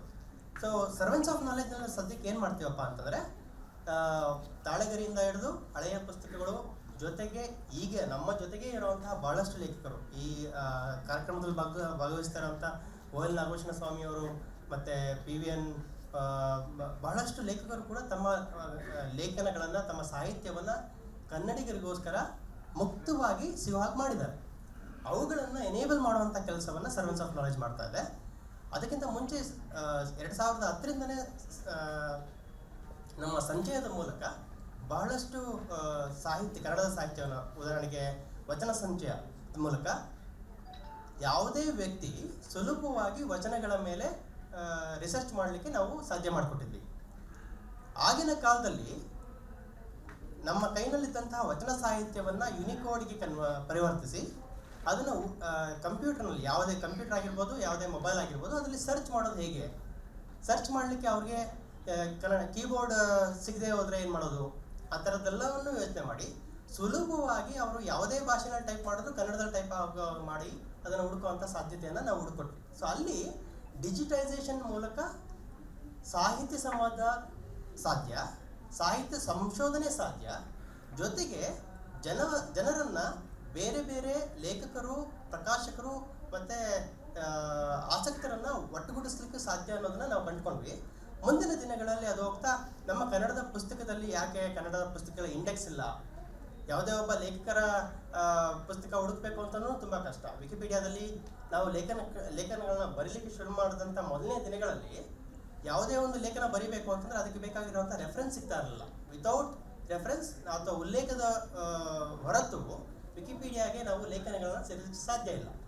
ಆ ಸಂದರ್ಭದಲ್ಲಿ ನೀವು ಲೇಖನಗಳನ್ನ ಬರೆಯೋದು ಹೇಗೆ ಅಂತ ಹೊರಟಾಗ, ಇಲ್ಲ ನಮಗೊಂದು ಇಂಡೆಕ್ಸ್ ಬೇಕು, ಇಂಥೆಲ್ಲ ಲೇಖಕರು ನಮ್ಮ ಹತ್ರ ಇದ್ದರು ಮತ್ತು ಇಂಥೆಲ್ಲ ಪ್ರಕಾಶಕರಿದ್ದರು, ಈ ಥರದ್ದೆಲ್ಲ ರೀತಿಯ ಸಾಹಿತ್ಯ ಬರ್ತಾ ಇದೆ ಅನ್ನೋದನ್ನು ಕಟ್ಟಬೇಕು ಅಂತ ಹೊರಟಿದ ನಂತರ ಡಿಜಿಟಲ್ ಲೈಬ್ರರಿ ಆಫ್ ಇಂಡಿಯಾ ಇದೆ ಅಂತ ಗೊತ್ತಾಯಿತು. ಆದರೆ ಅಲ್ಲಿದ್ದ ಪುಸ್ತಕಗಳು PDF ವರ್ಷನ್ಗಳು, ಕನ್ನಡದಲ್ಲಿ ಅವುಗಳನ್ನ ಹುಡುಕ್ಲಿಕ್ಕೆ ಆಗ್ತಿರಲಿಲ್ಲ ನಮಗೆ. ಅದನ್ನಾಗಿ ನಾವು ಕನ್ನಡದಲ್ಲಿ ಹುಡುಕ ಹಾಗೆ ಮಾಡಬಾರ್ದು ಅಂತೇಳಿ ಫಸ್ಟ್ ಕ್ರೌಡ್ ಸೋರ್ಸಿಂಗ್ ಆ್ಯಕ್ಟಿವಿಟಿ ಅಥವಾ ಪ್ರಾಜೆಕ್ಟ್ ಶುರು ಆಯಿತು ಕನ್ನಡದಲ್ಲಿ. ಅದನ್ನು ಶುರು ಮಾಡಿದ್ವಿ. ಅದನ್ನು ಅದೇ ರೀತಿ ಮುಂದುವರಿಸ್ಕೊಂಡು ಹೋಗುವ ಹಂತದಲ್ಲಿ ಏನಾಯಿತು, ಇಲ್ಲ ನಾವು ಹಳೆಯ ಕನ್ನಡ ಪುಸ್ತಕಗಳು ಕೇವಲ 1,000 ಪ್ರತಿ ಮಾತ್ರ ಪ್ರಿಂಟ್ ಆಗ್ತಾ ಇತ್ತು. ಆ ನಂತರ ಪ್ರಿಂಟ್ ಆಗದೇ ಇರುವಂಥ ಪುಸ್ತಕಗಳು ಭಾಳಷ್ಟಿವೆ. ನಮ್ಮ ಮಕ್ಕಳಿಗೆ ನಮಗೇನೆ ಗೊತ್ತಿಲ್ಲದಿರೋಂಥ ಪುಸ್ತಕಗಳನ್ನು ನಮ್ಮ ಮಕ್ಕಳಿಗೆ ನಾವು ಹೇಗೆ ಪರಿಚಯ ಮಾಡಿಕೊಡೋದು, ಈ ಪ್ರಶ್ನೆಗಳು ನಮಗೆ ಬರಲಿಕ್ಕೆ ಶುರುವಾದಾಗ ಯಾಕೆ ನಾವು ಡಿಜಿಟೈಸೇಷನನ್ನು ಮುಂದಿನ ಹಂತಕ್ಕೆ ಹೋಗಬಾರ್ದು, ಫಿಸಿಕಲ್ ಪುಸ್ತಕಗಳನ್ನು ನಾವು ಯಾಕೆ ಉಳಿಸ್ಬಾರ್ದು ಅಂತ ಹೋದಾಗ ನಮ್ಮ ಸರೆನ್ಸ್ ಆಫ್ ನಾಲೆಜ್ ಶುರುವಾಯಿತು. ಇಂಟರ್ನೆಟ್ ಆರ್ಕೈವ್ ಬಳಸ್ತಿದ್ದಂತಹ ಒಂದು ಸ್ಕ್ಯಾನರ್ನ ನಾವು ಬೆಂಗಳೂರಿನಲ್ಲಿ ನೋಡ್ಲಿಕ್ಕೆ ಸಾಧ್ಯ ಆಯಿತು. ಆ ಮುಂದಿನ ಹಂತಗಳಲ್ಲಿ ಏನಾಗಿದ್ದು ಅಂತಂದರೆ, ಮತ್ತೆ ಸಮುದಾಯದ ಮೂಲಕ ನಿಮ್ಮ ಮನೆಯ ಅಟ್ಟದಲ್ಲಿರುವಂಥ, ನಿಮ್ಮ ಮನೆಯ ಪುಸ್ತಕದ ಕಪಾಟಿನಲ್ಲಿರುವಂಥ ಪುಸ್ತಕಗಳಲ್ಲಿ ಯಾವುದಾದ್ರೂ ಹಾಳಾಗ್ತಾ ಇದ್ದರೆ ಫಸ್ಟ್ ಅದನ್ನು ತೆಗೆದು ನಮ್ಮ ಜೊತೆ ಕೈ ಜೋಡಿಸಿ ಅವುಗಳನ್ನು ಸ್ಕ್ಯಾನ್ ಮಾಡಿ ಡಿಜಿಟೈಸ್ ಮಾಡಿ ಪ್ರಿಸರ್ವ್ ಮಾಡುವಂಥ ಕೆಲಸವನ್ನು ಮಾಡೋಣ ಅಂತಂದಾಗ ಬಹಳಷ್ಟು ಜನ ಕರ್ನಾಟಕದ ಬಹಳ ಬೇರೆ ಬೇರೆ ಕಡೆಯಿಂದ ನಮ್ಮ ಜೊತೆ ಸೇರಿಕೊಂಡ್ರು. ಕೊಳ್ಳೇಗಾಲ ಶರ್ಮಾ ಅವರು ಸಾಹಿತ್ಯಕ್ಕೆ, ಅಂದರೆ ವಿಜ್ಞಾನ ಸಾಹಿತ್ಯಕ್ಕೆ ಸಂಬಂಧಪಟ್ಟ ತುಂಬ ಫಸ್ಟ್ ಎಡಿಷನ್ಸ್ ಅಂತ ಹೇಳ್ಬೋದು, ಅಂಥ ಪುಸ್ತಕಗಳನ್ನು ಮೈಸೂರಿಂದ ತಂದುಕೊಟ್ರು. ನಮ್ಮ ವೈಸಿ ಕಮಲಾ ಅವರು ಅವ್ರ ಮನೇಲಿದ್ದಂಥ ಪುಸ್ತಕಗಳನ್ನ ತಂದುಕೊಟ್ರು. ಆ ನಂತರ TR ಅನಂತರಾಮ್ ಅವರು ಅವ್ರ ಮನೇಲಿದ್ದಂಥ ಪುಸ್ತಕಗಳನ್ನ ಡಿಜಿಟೈಸ್ ಮಾಡಲಿಕ್ಕೆ ನಮಗೆ ಅವಕಾಶ ಮಾಡಿಕೊಟ್ರು. ಈ ರೀತಿ ಪುಸ್ತಕಗಳನ್ನ ಡಿಜಿಟೈಸ್ ಮಾಡಲಿಕ್ಕೆಲ್ಲ ಹೊರಟ್ವಿ. ಆದರೆ ಈ ಹೊಸ ಪುಸ್ತಕಗಳನ್ನ ಮಾಡ್ಬೋದಾ, ಇದು ಸುತ್ತ ಇರುವಂಥ ಪ್ರಶ್ನೆಗಳೇನು, ಕಾಪಿರೈಟ್ ಇತ್ಯಾದಿ, ಅವುಗಳಿಗೂ ಉತ್ತರ ನಾವು ಆ್ಯಕ್ಚುಲಿ ಈಗಾಗಲೇ ಕಂಡುಕೊಂಡಿದ್ವಿ. 2010ರಲ್ಲೇ GT ನಾರಾಯಣ ರಾವ್ ಅವರ ಪ್ರತಿಯೊಂದು ಪುಸ್ತಕವನ್ನು ಕ್ರಿಯೇಟಿವ್ ಕಾಮನ್ಸ್ ಲೈಸೆನ್ಸ್ನಲ್ಲಿ ರಿಲೀಸ್ ಮಾಡಿ ಯಾವುದೇ ಮಗು ಈ ಪುಸ್ತಕಗಳನ್ನು ಎಲ್ಲಿ ಬೇಕಾದರೂ ಉಚಿತವಾಗಿ ಓದ್ಬೋದು ಅಂತ ಮಾಡಿದ್ವಿ ನಾವು. ಆ ನಂತರದ ದಿನದಲ್ಲಿ 2011ರಲ್ಲಿ ನಿರಂಜನ ಅವರ ಪುಸ್ತಕಗಳನ್ನು ಉಚಿತವಾಗಿ ಸಿಗೋ ಹಾಗೆ ಮಾಡಿದ್ವಿ. ಸೊ ಅದನ್ನು ಮತ್ತೆ ಮುಂದುವರಿಸ್ಕೊಂಡು ಹೋಗಿ ಹೊಸ ಪುಸ್ತಕಗಳನ್ನು ಈ ರೀತಿ ಡಿಜಿಟೈಸ್ ಮಾಡಿ ಜನರಿಗೆ ಸಿಗೋ ಮಾಡಲಿಕ್ಕಾಯಿತು. ಆದರೆ ಇಲ್ಲಿ ಬರೀ ಸ್ಕ್ಯಾನ್ ಮಾಡ್ತಾ ಇಲ್ಲ. ಸ್ಕ್ಯಾನಿಂಗ್, ನಾನು ಹೇಳಿದಾಗೆ ಸ್ಕ್ಯಾನಿಂಗ್ ಅನ್ನೋದು ಡಿಜಿಟೈಸೇಷನ್ನ ಮೊದಲನೇ ಅಂತ. ಅದಾದ ನಂತರ ಏನು ಮಾಡಬೇಕು, ಆ ಪುಸ್ತಕಗಳನ್ನು ಹುಡುಕ್ಲಿಕ್ಕೆ, ಕನ್ನಡದಲ್ಲಿ ಹುಡುಕ್ಲಿಕ್ಕೆ ಸಾಧ್ಯನಾ, ಮೆಟಾಡೇಟಾ ಮೇಲೆ ಕೆಲಸ ಮಾಡ್ಬೇಕು ನಾವು. ಕನ್ನಡದ ಪುಸ್ತಕದ ಹೆಸರು, ಲೇಖಕರ ಹೆಸರು, ಪ್ರಕಾಶಕರ ಹೆಸರು ಕನ್ನಡದಲ್ಲಿರಬೇಕು. ಜೊತೆಗೆ ಆ ಪುಸ್ತಕದ ಮಾಹಿತಿ ಕೂಡ ಕನ್ನಡದಲ್ಲಿರಬೇಕು. ಸಬ್ಜೆಕ್ಟ್ ಲೈನ್ ಅಂತ ಏನು ಹೇಳ್ತೀವಿ ಅಥವಾ ಟ್ಯಾಗ್ಗಳು ಅವು ಕನ್ನಡದಲ್ಲಿರಬೇಕು ಮತ್ತು ಇಂಗ್ಲೀಷ್ನಲ್ಲೂ ಇರಬೇಕು. ಇವುಗಳ ಬಗ್ಗೆ ಗಮನ ಕೊಡಲಿಕ್ಕೆ ಹೊರಟ್ವಿ. ಆ ನಂತರ ಪುಸ್ತಕ ಯಾವ ಕಾಪಿರೈಟ್ ಅಥವಾ ಯಾವ ಲೈಸೆನ್ಸ್ನಲ್ಲಿದೆ ಅದನ್ನು ಜನಕ್ಕೆ ತಿಳಿಸುವಂಥ ಕೆಲಸ ಇಂಪಾರ್ಟೆಂಟ್ ಆಗುತ್ತೆ. ಆ ಕೆಲಸಗಳನ್ನು ಮಾಡ್ತಾ ಬಂದ್ವಿ. ಜೊತೆಗೆ ಪುಸ್ತಕಗಳು ಸೇರ್ತಾ ಹೋದ್ವಿ. ಕಾವ್ಯಂ ಆಚಾರ್ಯವರ ಸಂಪೂರ್ಣ ಪುಸ್ತಕಗಳು ಇವತ್ತು ಆನ್ಲೈನ್ ಇದೆ. ಅವರ ಪುಸ್ತಕಗಳನ್ನ ಉಳಿಸ್ಲಿಕ್ಕೆ ಹೋದಾಗ ಅವರ ಮೊಮ್ಮಗಳು ತರ್ತಿದ್ದಂತಹ ಪೇಪರ್ ಕಟಿಂಗ್ಗಳನ್ನು ನೋಡಿ ಯಾಕೆ ನಾವು ಹಳೆಯ ಪತ್ರಿಕೆಗಳನ್ನು ಉಳಿಸಬಾರ್ದು ಅಂತ ಯೋಚನೆ ಮಾಡಿದಾಗ 50 ವರ್ಷದ ಕಸ್ತೂರಿಯನ್ನು ಡಿಜಿಟೈಸ್ ಮಾಡಿ ಎಲ್ಲರಿಗೂ ಸಿಗುವಾಗ ಮಾಡಲಿಕ್ಕಾಯ್ತು. ಇವತ್ತು 50 ವರ್ಷದ ಕಸ್ತೂರಿಯಲ್ಲಿ ನಿಮ್ಗೆ ಯಾವ್ದಾದ್ರು ಕೆಲವರಿಗೆ ಗೊತ್ತಿರುತ್ತೆ, ಯಾವುದೋ ಒಂದು ಹಳೆಯ ಕತೆ ಓದಿರ್ತೀವಿ, ಇನ್ಯಾರ್ದೋ ಕಥೆ ಅಲ್ಲಿ ಬಂದಿರುತ್ತೆ ಅಂತ ಗೊತ್ತಿರುತ್ತೆ. ಆದರೆ ಆ ಒಂದು ಕೃತಿ ಆ ಒಂದು ಲೇಖನ ಯಾವ ಸಂಚಿಕೆಯಲ್ಲಿ ಯಾವ ವರ್ಷ ಯಾವ ತಿಂಗಳು ಬಂತು ಮತ್ತೆ ಆ ಯಾವ ಸಾಲಿನಲ್ಲಿ ಮತ್ತೆ ಯಾವ ಪುಟದಲ್ಲಿ ಆ ಕಥೆ ಇದೆ ಅನ್ನೋದನ್ನ ನೀವು ಇವತ್ತು ಹುಡುಕ್ಬೋದು. ಅದು ಯಾಕೆ ಸಾಧ್ಯ ಆಯಿತು ಅಂತಂದ್ರೆ ತಂತ್ರಜ್ಞಾನ, OCR ಅಥವಾ ಆಪ್ಟಿಕಲ್ ಕ್ಯಾರೆಕ್ಟರ್ ರಿಕಗ್ನಿಷನ್ ಅನ್ನೋ ಒಂದು ತಂತ್ರಜ್ಞಾನವನ್ನು ಬಳಸಿ ನಾವು ಡಿಜಿಟೈಸ್ ಮಾಡುವಂತಹ ಪ್ರತಿಯೊಂದು ಆರ್ಟಿಫ್ಯಾಕ್ಟ್ ಅಂತ ಏನು ಹೇಳ್ತೀವಿ ಅದನ್ನ ನಾವು OCR ಮೂಲಕ ರನ್ ಮಾಡಿದ್ದೆ ಆದರೆ ಅವುಗಳನ್ನು ಸರ್ಚ್ ಅಥವಾ ಹುಡುಕಬಲ್ಲ ಪಠ್ಯವಾಗಿ ನಾವು ಕನ್ವರ್ಟ್ ಮಾಡ್ಲಿಕ್ಕೆ ಸಾಧ್ಯ ಇದೆ. ಇದು ತುಂಬ ಪರ್ಫೆಕ್ಟ್ ಆಗಿ ನಿಮಗೆ ರಿಸಲ್ಟ್ ಕೊಡದೇ ಇದ್ರೂ ಇವತ್ತಿಗೆ ಹುಡುಕ್ಲಿಕ್ಕೆ, ಸಂಶೋಧನೆ ಮಾಡಲಿಕ್ಕೆ ಬೇಕಾಗಿರುವಂಥ ಕೃತಿಗಳನ್ನು ಹುಡುಕೊಳ್ಳಿಕ್ಕೆ ಸಹಾಯ ಮಾಡಿಬಿಟ್ಟಿದೆ. ಇದುವರೆಗೆ ಕಳೆದ 4.5 ವರ್ಷದಲ್ಲಿ national law school of India university, ನಮ್ಮ BM ಶ್ರೀ ಪ್ರತಿಷ್ಠಾನ, ನಮ್ಮ ಗಾಂಧಿ ಭವನದ 3 ಗ್ರಂಥಾಲಯಗಳು, ಅದೇ ರೀತಿ RBNM ಸ್ಕೂಲ್ 150 ವರ್ಷ ಹಳೆಯ ಸ್ಕೂಲ್ನ ಆಲ್ಮೋಸ್ಟ್ 3-4 ಲೈಬ್ರರಿಗಳು, ಇವುಗಳನ್ನೆಲ್ಲ ನಾವು ಡಿಜಿಟೈಸ್ ಮಾಡಿದ್ವಿ. 20 ಭಾಷೆಗೂ ಹೆಚ್ಚು ಭಾಷೆಯ ಪುಸ್ತಕಗಳು, ಸುಮಾರು 1.5 ಲಕ್ಷ ಪುಸ್ತಕಗಳು ಇವತ್ತು ಡಿಜಿಟೈಸ್ ಆಗಿ ಆನ್ಲೈನ್ ಸಿಗ್ತಾ ಇದೆ. ಸೊ ಇವೆಲ್ಲದರ ಜೊತೆಗೆ ಸಮುದಾಯ ತನಗೆ ಬೇಕಾಗಿರುವಂತಹ ಪುಸ್ತಕಗಳನ್ನು ಲೇಖಕರನ್ನ ಅಥವಾ ಪ್ರಕಾಶಕರನ್ನ ಸಂಪರ್ಕಿಸಿ ಅವರ ಪರ್ಮಿಷನ್ಗಳನ್ನ ತಗೊಂಡು, ಉದಾಹರಣೆಗೆ ಇವಾಗ ನಮ್ಮ ನೀನಾಸಂನ ಮಾತುಕತೆ ಇರ್ಬೋದು, ನಮ್ಮ ನವ ಕರ್ನಾಟಕದ ಹೊಸತು ಮ್ಯಾಗ್ಝಿನ್ ಹಳೆಯ ಸಂಚಿಕೆಗಳು ನೀವು ನೋಡ್ಬೋದು ಅಂದರೆ ಇವತ್ತು ಖಂಡಿತವಾಗೂ ನೀವು archive.org ಹೋಗ್ಬಿಟ್ಟು ಅವುಗಳನ್ನ ಪಡ್ಕೊಳ್ಬೋದು, ನೋಡ್ಬೋದು, ಅದರಲ್ಲಿ ರಿಸರ್ಚ್ ಕೂಡ ಮಾಡ್ಬೋದು. ರಿಸರ್ಚ್ ಮಾಡಬೇಕು ಅಂತಿರೋ ಎಷ್ಟೊಂದು ಲೇಖಕರಿಗೆ ಇತಿಹಾಸ ದರ್ಶನ, ನಮ್ಮ ಕರ್ನಾಟಕ ಇತಿಹಾಸ ಅಕಾಡೆಮಿಯ ಇತಿಹಾಸ ದರ್ಶನ ಅಂತ ಎಲ್ಲ ಸಂಚಿಕೆಗಳು ಇವತ್ತು ಆನ್ಲೈನ್ ಇದೆ. ಹುಡುಕಿ ಅವುಗಳನ್ನ ತಮ್ಮ ರಿಸರ್ಚ್ ಆರ್ಟಿಕಲ್ ಬಳಸ್ಕೊಳ್ಳಿಕ್ಕೆ ಬೇಕಾಗಿರುವಂಥ ಸೈಟೇಷನ್ URL ಅಂತ ಹೇಳ್ತೀವಿ, ಅದು ನಿಮಗೆ ಈಗ ಸುಲಭವಾಗಿ ಸಿಗುತ್ತೆ. ಮತ್ತು ಅದೇ ರೀತಿ ನಮ್ಮ ಇನ್ಸ್ಕ್ರಿಪ್ಷನ್ ಸ್ಟೋನ್ಸ್ ಆಫ್ ಬ್ಯಾಂಗ್ಳೂರ್ನವ್ರು ಮಾಡ್ತಿರುವಂಥ ಶಾಸನಗಳ ಡಿಜಿಟೈಸೇಷನ್ನ ಸಂಬಂಧಪಟ್ಟ ಪುಸ್ತಕಗಳು ಮತ್ತು ಅವರ ರಿಸರ್ಚ್ಗೆ ಬೇಕಾದಂಥ ಹಳೆಯ ರಿಸರ್ಚ್ಗಳು ಶೋಧಗಂಗಾದಲ್ಲಿದ್ವು. ಅವುಗಳನ್ನು ಹುಡುಕೋದೇ ಭಾಳಷ್ಟು ಕಷ್ಟ ಆಗಿತ್ತು. ಇವತ್ತು ಅವುಗಳನ್ನು ತೆಗೆದು ಮತ್ತೆ ರೀಆರ್ಕೈವ್ ಮಾಡಿ ಅವುಗಳನ್ನು ಸುಲಭವಾಗಿ ಸಂಶೋಧನೆಗೆ ಸಿಗುವಾಗ ಮಾಡ್ತಾ ಇದ್ವಿ. ಸೊ ಈ ರೀತಿಯ ಬಹಳಷ್ಟು ಬೇರೆ ಬೇರೆ ಕೆಲಸ ನಡೀತಿದೆ. 100 ಯೋಜನೆಗಳು ಜನರ ಸಹಕಾರದಿಂದ ಮತ್ತು ಜನರ ಸಹಯೋಗದಿಂದ ಇವತ್ತು ಡಿಜಿಟೈಸೇಷನ್ ಇದರಲ್ಲಿ ಆಗ್ತಾ ಇದೆ. ನಾನು ಗಾಂಧಿ ಭವನದ ನಿಮ್ಮ ಕಚೇರಿಗೆ ಬಂದಾಗ ನಾನು ನೋಡಿದೆ, ಹಳೆ ತಾಳೆಗರಿಗಳನ್ನೆಲ್ಲ ಈಗ ಡಿಜಿಟೈಸ್ ಮಾಡ್ತಾ ಇದ್ದೀರಾ ಅನ್ನೋದು ಗೊತ್ತಾಯಿತು. ಶ್ರೀನಿಧಿ, ನಿಮ್ಗೊಂದು ಪ್ರಶ್ನೆ ಏನಂದರೆ, ಇಷ್ಟೊಂದು ಕೆಲಸ ಮಾಡ್ತಾ ಇರಬೇಕಾದ್ರೆ, ಇದು ಓಂ ಸಹ ಇದಕ್ಕೆ ಉತ್ತರ ಕೊಡ್ಬೋದು, ನಾವು ಯಾವ ಕ್ರಮದ ಓದನ್ನು ಇಷ್ಟಪಡ್ತೀವಿ? ಆ್ಯಕ್ಚುಲಿ ತಾಳೆಗರಿನ ಹಾಗೆ ಅಥೆಂಟಿಕ್ ಆಗಿ ಓದೋಕ್ಕೆ ಇಷ್ಟಪಡ್ತೀವ, ಇಲ್ಲ ಇದನ್ನು ಡಿಜಿಟೈಸ್ ಮಾಡೋದಕ್ಕೆ ಓದೋಕ್ಕೆ ಇಷ್ಟಪಡ್ತೀವ, ಅಥವಾ ಅದನ್ನ ಇನ್ನೇನೋ ಬುಕ್ ಮಾಡ್ತೀರಾ ಆ ಥರ ಇಷ್ಟಪಡ್ತೀರಾ? ನೀವು ಸ್ಟ್ಯಾಟಿಸ್ಟಿಕ್ಸ್ ಸಹಿತ ಹೇಳ್ಬೋದು ಯಾರು ಏನು ಓದ್ತಾ ಇದ್ದಾರೆ, ಏನು ಓದ್ತಾ ಇಲ್ಲ ಅಂತ, ಬಟ್ ಪರ್ಸ್ನಲ್ ಪ್ರಿಫರೆನ್ಸ್ ನಿಮ್ಗೇನು? ಇದರಲ್ಲಿ ಮತ್ತೆ 2 ತಗೊಳ್ಬೋದು. ಓಂ ಮಾಡ್ತಿರೋ ಕೆಲಸದ ಒಬ್ಬ ಯೂಸರ್ ಆಗಿ ಏನು ಹೇಳ್ಬೋದು ಅಂದರೆ, ಅವರು ಹೇಳಿದ ಒಂದು ಉದಾಹರಣೆ ಇವಾಗ ಏನಿದೆ, ಹಳೆಯ ಕಸ್ತೂರಿಗಳು ಫಾರ್ ಎಕ್ಸಾಂಪಲ್, ಇದೇ ರೀತಿ ಒಂದು ಕೆಲಸಕ್ಕೆ ಕನ್ನಡದಲ್ಲಿ ಮಾಹಿತಿ ತಂತ್ರಜ್ಞಾನದ ಬಗ್ಗೆ ಯಾವಾಗಿಂದ ಲೇಖನಗಳು ಬರ್ತಿವೆ ಅಂತ ಹುಡ್ಕಕ್ಕೆ ಹೋದಾಗ, ಇಂಥ ಇಸ್ವಿಯಲ್ಲಿ ಈ ಲೇಖನ ಬಂದಿತ್ತು ಅಂತ ಎಲ್ಲೋ ಅದರ ಸಾಫ್ಟ್ ಕಾಪಿ ಸಿಗೋದಕ್ಕೂ, ಇಂಥ ಇಸ್ವಿಯಲ್ಲಿ ಈ ಲೇಖನ ಇಂಥ ಕಡೆ ಪ್ರಕಟ ಆಗಿತ್ತು, ಅದು ಅವತ್ತು ನೋಡೋದಕ್ಕೆ ಹಿಂಗೆ ಕಾಣ್ತಿತ್ತು ಅಂತಲೂ ಈಸ್ ಆಫ್ ಫೈಂಡಿಂಗ್ ಇದೆಯಲ್ಲ. ಸರ್ಚ್ ಮಾಡಿದ್ರೆ ಕಂಪ್ಯೂಟರ್ ಅಂತನೋ ಗಣಕಯಂತ್ರ ಅಂತನೋ ಸರ್ಚ್ ಮಾಡಿದ್ರೆ ತಕ್ಷಣ ಸಿಗೋದು, ಆ ಸಿಗುವುದರ ನೋಡೋದಕ್ಕೆ ಹೆಂಗಿರುತ್ತಲ್ಲ ಅದು ನಮಗೆ ಅಪೀಲ್ ಆಗೋ ರೀತಿಯಲ್ಲಿ ಅದನ್ನೇ next best thing to print ಅಂತ ಅನಿಸೋದು, ಅದು 2 ಸೇರಿರುವ ಒಂದು ಇದಾಗುತ್ತೆ. ಆದರೆ ನಮ್ಮ ಅಟೆನ್ಷನ್ ಸ್ಪ್ಯಾನಿನ ಸಮಸ್ಯೆ ಇಲ್ಲಿರುತ್ತೆ. ನಾವು ಸ್ಕ್ರೀನಲ್ಲಿ ಓದಬೇಕಾದ್ರೆ, ಮುದ್ರಣದಲ್ಲಿ ಓದಬೇಕಾದ್ರೆ it's more a choice and also ಅದು ಕನ್ವೀನಿಯನ್ಸ್. ಅಂದರೆ ನನಗೆ ಪುಸ್ತಕ ಸಿಗಲ್ಲ ಅಂದರೆ of course next best is digital ಅಂತ ಅನಿಸುತ್ತೆ. ನೀವು ನನಗೆ ಸ್ಟ್ಯಾಟಿಸ್ಟಿಕ್ಸ್ ಸಮೇತ ಹೇಳಬೇಕು, ನಿಜವಾದ ಪುಸ್ತಕ ಪ್ರಿಂಟ್ ಆಗಿರೋದನ್ನು ಎಷ್ಟು ಜನ ಓದ್ತಾರೆ, ಅಥವಾ ಈ ಪುಸ್ತಕ ಎಷ್ಟು ಜನ ಓದ್ತಾರೆ, ಆಡಿಯೋ ರೂಪದಲ್ಲಿ ಬರುತ್ತೆ ಅದನ್ನು ಎಷ್ಟು ಜನ ಓದ್ತಾರೆ, ಆಡಿಯನ್ಸ್ ಹೇಗಿದ್ದಾರೆ ಈ ಡಿಜಿಟಲ್ ಯುಗದಲ್ಲಿ? ಆಡಿಯನ್ಸ್ ನಾನೇ ಓದುಗ ಅಂತ ಅಂದ್ಕೊಂಡ್ರು, ನಾನು ಚಿಕ್ಕವನಿದ್ದಾಗ ಭಾಳಷ್ಟು ಕಥೆ ಪುಸ್ತಕಗಳನ್ನ ತಗೊಳ್ಳೋಕೆ ಮಾತ್ರ ಆಗ್ತಿತ್ತೆ ಹೊರತು ಕಾದಂಬರಿ ಕವನ ಇದನ್ನು ಕೊಡಿಸ್ತಾನೂ ಇರಲಿಲ್ಲ, ತಗೊಳ್ಳೋಕ್ಕೂ ಆಗ್ತಿರಲಿಲ್ಲ. ಹೈಸ್ಕೂಲ್ ಮುಗಿಯೋವರೆಗೂ ಲೈಬ್ರರಿ ಹತ್ರ ಹೋಗೋಕೆ ಕಷ್ಟ ಇತ್ತು, ಯಾಕಂದರೆ ಹೆಡ್ ಮಾಸ್ಟರ್ ಪಕ್ಕನೇ ಲೈಬ್ರರಿ ಇದ್ದಿದ್ದರಿಂದ ಓದೋದು ಕಷ್ಟ ಇತ್ತು. ಪತ್ರಿಕೆಗಳಲ್ಲಿ ಬರ್ತಿದ್ದನ್ನು ಓದಿದ್ದೇ ಹೆಚ್ಚು. ಆದರೆ ಆ ನಂತರ ದಿನಗಳಲ್ಲಿ ಲೈಬ್ರರಿ ಮತ್ತು ಲೈಬ್ರರಿ ಹೇಗಿರುತ್ತೆ ಅನ್ನೋದನ್ನು ಕಂಡುಕೊಂಡ ನಂತರ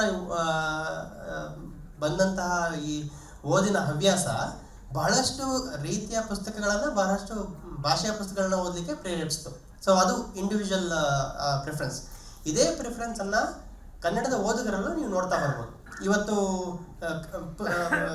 ಯಾರೋ ಒಬ್ಬ ವ್ಯಕ್ತಿ ಇಂಟರ್ನೆಟ್ಗೆ ಇಂಟ್ರೊಡ್ಯೂಸ್ ಆಗ್ತಾನೆ ಮೊಬೈಲ್ ಮೂಲಕ, ಅಥವಾ ನಿಮ್ಮ ಜಿಯೋ ಫೋನ್ ಇರ್ಬೋದು, 500 ರೂಪಾಯಿ ಫೋನ್ಗಳನ್ನ ತಗೊಂಡು ನಾವು BMTC ಬಸ್ನಲ್ಲಿ ಕುತ್ಕೊಂಡು ಇಂಟರ್ನೆಟ್ ಬಳಸಿ ಕೆಲಸದ ಜೊತೆಗೆ ಈ ರೀತಿಯ ಪುಸ್ತಕಗಳನ್ನ ಹುಡುಕಾಡಿ ಓದಿದ್ದು ಇದೆ. 2003-4 ಆ ಒಂದು ಸಂದರ್ಭದಿಂದ ಸೇರಿಕೊಂಡು ಆ ನಂತರದ ದಿನಗಳಲ್ಲಿ ಈಗ ನಾವು ಪಾಡ್ಕಾಸ್ಟ್ ಬಗ್ಗೆ ಮಾತಾಡ್ತೀವಿ, ಬ್ಲಾಗ್ಗಳ ಬಗ್ಗೆ ಮಾತಾಡ್ತೀವಿ, ಆಡಿಯೋ ಪುಸ್ತಕಗಳ ಬಗ್ಗೆ ಮಾತಾಡ್ತೀವಿ. ಆದರೆ ಆಡಿಯೋ ಪುಸ್ತಕಗಳು ಎಷ್ಟಿವೆ, ಈ ಬುಕ್ಗಳು ಎಷ್ಟಿವೆ ಅಂತ ಯೋಚನೆ ಮಾಡ್ತಿದ್ರೆ, ಒಂದು ಕಾಲದಲ್ಲಿ ನಾವು ಕನ್ನಡದಲ್ಲಿ ಯಾಕೆ ಇಷ್ಟು ಈ ಪುಸ್ತಕಗಳು ಇಲ್ಲ ಅಂತ ಕೇಳುವಂಥ ಪ್ರಶ್ನೆ ಇತ್ತು. ಮೈಲ್ಯಾಂಗ್ ಮತ್ತು ಋತುಮಾನ ಅಂತ ಬರೋ ಸ್ಟಾರ್ಟಪ್ಗಳು ಬಂದು ಈ ಪುಸ್ತಕಗಳು ಜನರಿಗೆ ತಲುಪುವಂತಹ ಸಮಯ ಬಂದಾಗ ಯಾಕೆ ನೀವು ಜಾಸ್ತಿ ಪುಸ್ತಕಗಳನ್ನ ಆಗ್ತಿಲ್ಲ ಅಂತಂದಾಗ ತಂತ್ರಜ್ಞಾನದ ಕೊರತೆ ಇದೆ ಅನ್ನೋ ಒಂದು ಪ್ರಶ್ನೆಯನ್ನು ಕೇಳ್ಕೊಳ್ತಾ ಬಂದ್ವಿ. ಆ ಸಂದರ್ಭದಲ್ಲೇ ನಾನು ಟೆಕ್ಫೆಸ್ಟ್ ಶುರು ಮಾಡಿದ್ದು. ಇಲ್ಲ, ಅದಕ್ಕೊಂದು ಸೊಲ್ಯೂಷನ್ ಇದೆ. ಈ ಪುಸ್ತಕಗಳನ್ನ ಬಳಸ್ಕೊಳ್ಳಿಕ್ಕೆ ಅದನ್ನು ಸೃಷ್ಟಿ ಮಾಡಲಿಕ್ಕೆ ನಾವು ಕ್ಯಾಲಿಬ್ರೆ ಅನ್ನೋದನ್ನ ನಾವು GNU Linux ಹಬ್ಬ ಅಂತೆಲ್ಲ ಮಾಡ್ಕೊಂಡು ಬಂದು ಫ್ರೀ ಆ್ಯಂಡ್ ಓಪನ್ ಸೋರ್ಸ್ ಸಾಫ್ಟ್ವೇರ್ನ ಜನರಿಗೆ ಪರಿಚಯ ಮಾಡ್ಕೊಂಡಾಗ ಬಂದಾಗಿಂದನೂ ಹೇಳ್ಕೊಡ್ತಾ ಬರ್ತಿದ್ವಿ ಯಾವ ರೀತಿ ನಾವು ಈ ಬುಕ್ ಮಾಡ್ಬೋದು ಅಂತ. ಅದಕ್ಕೆ ಕನ್ನಡದಲ್ಲಿ ಮಾಡೋಕ್ಕಾಗ್ತಿತ್ತಾ? ಕಷ್ಟ ಇತ್ತು, ಫಾಂಟ್ಗಳ ಪ್ರಾಬ್ಲಮ್ ಇತ್ತು. ಅದನ್ನೆಲ್ಲ ನಾವು ತಳ್ಕೊಂಡು ಬಂದ ನಂತರ ಈಗಿನ ಕಾಲದಲ್ಲೂ ನಮ್ಮ ಕಿಂಡಲ್ನಲ್ಲಿ ಕನ್ನಡಕ್ಕೆ ಅವಕಾಶ ಇಲ್ಲ. ಯಾಕಿಲ್ಲ ಅಂತಂದರೆ ನಮ್ಮ ಹತ್ರ ಅಷ್ಟು ಈ ಬುಕ್ಸ್ ಇಲ್ಲ ಕನ್ನಡದಲ್ಲಿ, ನಮ್ಮ ಅಮೆಝಾನ್ ಅಂತ ಒಂದು ದೊಡ್ಡ ಕಂಪ್ನಿಯನ್ನು ಪುಷ್ ಮಾಡಲಿಕ್ಕೆ. ಆ ನಂತರ ನಾವೇ ಒಂದಿಷ್ಟು ಸ್ಟಾರ್ಟಪ್ಗಳನ್ನ ಮಾಡ್ತೀವಿ ಅಂತಂದಾಗ ನಮಗೆ ಈ ಪುಸ್ತಕ ಮಾಡಲಿಕ್ಕೆ ಬೇಕಾಗಿರೋ ತಂತ್ರಜ್ಞಾನ ಇದೆಯಾ, ಈಗ ನಮ್ಮಲ್ಲಿರುವಂಥ ಫಾಂಟ್ಗಳನ್ನ ಬಳಸ್ಕೊಂಡು ಈ ಪುಸ್ತಕ ಮಾಡ್ಬೋದಾ, ಬರೀ ಈ ಪುಸ್ತಕ ಯಾಕೆ, ಪ್ರಿಂಟ್ಗೆ ಬೇಕಾಗಿರುವಂತಹ ಪುಸ್ತಕಗಳನ್ನು ನಾವು ತಂತ್ರಜ್ಞಾನ ಬಳಸಿ ಕನ್ನಡಕ್ಕೆ ಬಳಸ್ಕೊಳ್ಬೋದಾ ಅಂತಂದ್ರೆ ಇವತ್ತು ಎಲ್ಲವೂ ಸಾಧ್ಯ. ಇವತ್ತು ಯಾವುದೇ ಒಂದು ಪ್ರೊಪ್ರೈಟರಿ ಸೊಲ್ಯೂಷನ್ ಬಳಸದೆ ನೇರವಾಗಿ ನೀವು ನಿಮ್ಮ ಪುಸ್ತಕವನ್ನು ಕಾಫಿ ಕೊಡೋದು ಮುಗಿಸೋ ಅಷ್ಟೊತ್ತಿಗೆ ಪ್ರಿಂಟಿಗೆ ರೆಡಿ ಮಾಡ್ಬೋದು. ಈ ಥರ ಹೇಳಿದ್ರೆ ಯಾವಾಗಲೂ ನಗ್ತಾರೆ. ಆದರೆ we have proven that it is possible. ಇವತ್ತು ಈಗ ಯಾರಾದರೂ ಒಂದು 10 ಲೇಖನ ಬರೆದೇವಿ, ನನಗೆ ನೀವು ಸಂಜೆ ಪ್ರಿಂಟಿಗೆ ಕಳಿಸ್ಬೋದು. ಯೂನಿಕೋಡ್ನಲ್ಲಿ ಇದ್ದಂಥ ತೊಂದರೆಗಳು ಏನಿದ್ವು, ಯಾವ ಫಾಂಟಲ್ಲಿ ತೊಂದರೆ ಇದೆ, ಯಾವ ಫಾಂಟಲ್ಲಿ ತೊಂದರೆ ಇಲ್ಲ, ಅದನ್ನು ನೋಡಲಿಕ್ಕೆ ಬೇಕಾಗಿರುವಂಥ ಫಾಂಟ್ ಸಂಚಯ ಮಾಡಿದ್ದೀವಿ. ಅದರಲ್ಲಿ ಈ ರೀತಿಯ ಒತ್ತಕ್ಷರ ಬರುತ್ತಾ? ನೀಟಾಗಿ ಬರುತ್ತೆ. ನಾವು ಟ್ರೈ ಮಾಡಿ ಎಷ್ಟು ಪುಷ್ ಮಾಡ್ತೀವೋ ಆ ರೀತಿ ನಮಗೆ ಸೊಲ್ಯೂಷನ್ ಸಿಗ್ತಾ ಹೋಗುತ್ತೆ. ಸೊ ಈ ರೀತಿ ನೋಡ್ಕೊಂಡಾಗ ಹೊಸ ಹೊಸ ಪುಸ್ತಕಗಳನ್ನ ಪ್ರಕಟಣೆ ಮಾಡಲಿಕ್ಕೆ, ಸೆಲ್ಫ್ ಪಬ್ಲಿಕೇಶನ್ ಮಾಡಲಿಕ್ಕೂ ನಾವು ಭಾಳಷ್ಟು ಜನರಿಗೆ ನಾವು ಸಪೋರ್ಟ್ ಮಾಡಿದ್ವಿ. ಈಗಾಗಲೇ ಏನಿಲ್ಲ ಅಂತಂದರೆ 1 ಡಜನ್ಗಿಂತ ಹೆಚ್ಚು ಪ್ರಕಾಶಕರು because of self publishing possibilities ಮತ್ತು ಪ್ರಿಂಟ್ ಆನ್ ಡಿಮ್ಯಾಂಡ್ ಅಂತ ಏನು ಹೇಳ್ತೀವಿ ಅದ್ರ ಮೂಲಕ ಆಚೆ ಬಂದಿದ್ದಾರೆ. ನಮಗೆ ಪಬ್ಲಿಷ್ ಮಾಡಿ ಅಂತ ಬರ್ತಿದ್ರು. I ended up becoming forced publisher because of serendipity. ಇಲ್ಲಿ ನೀವೇ ಮಾಡಿ ಅಂತ.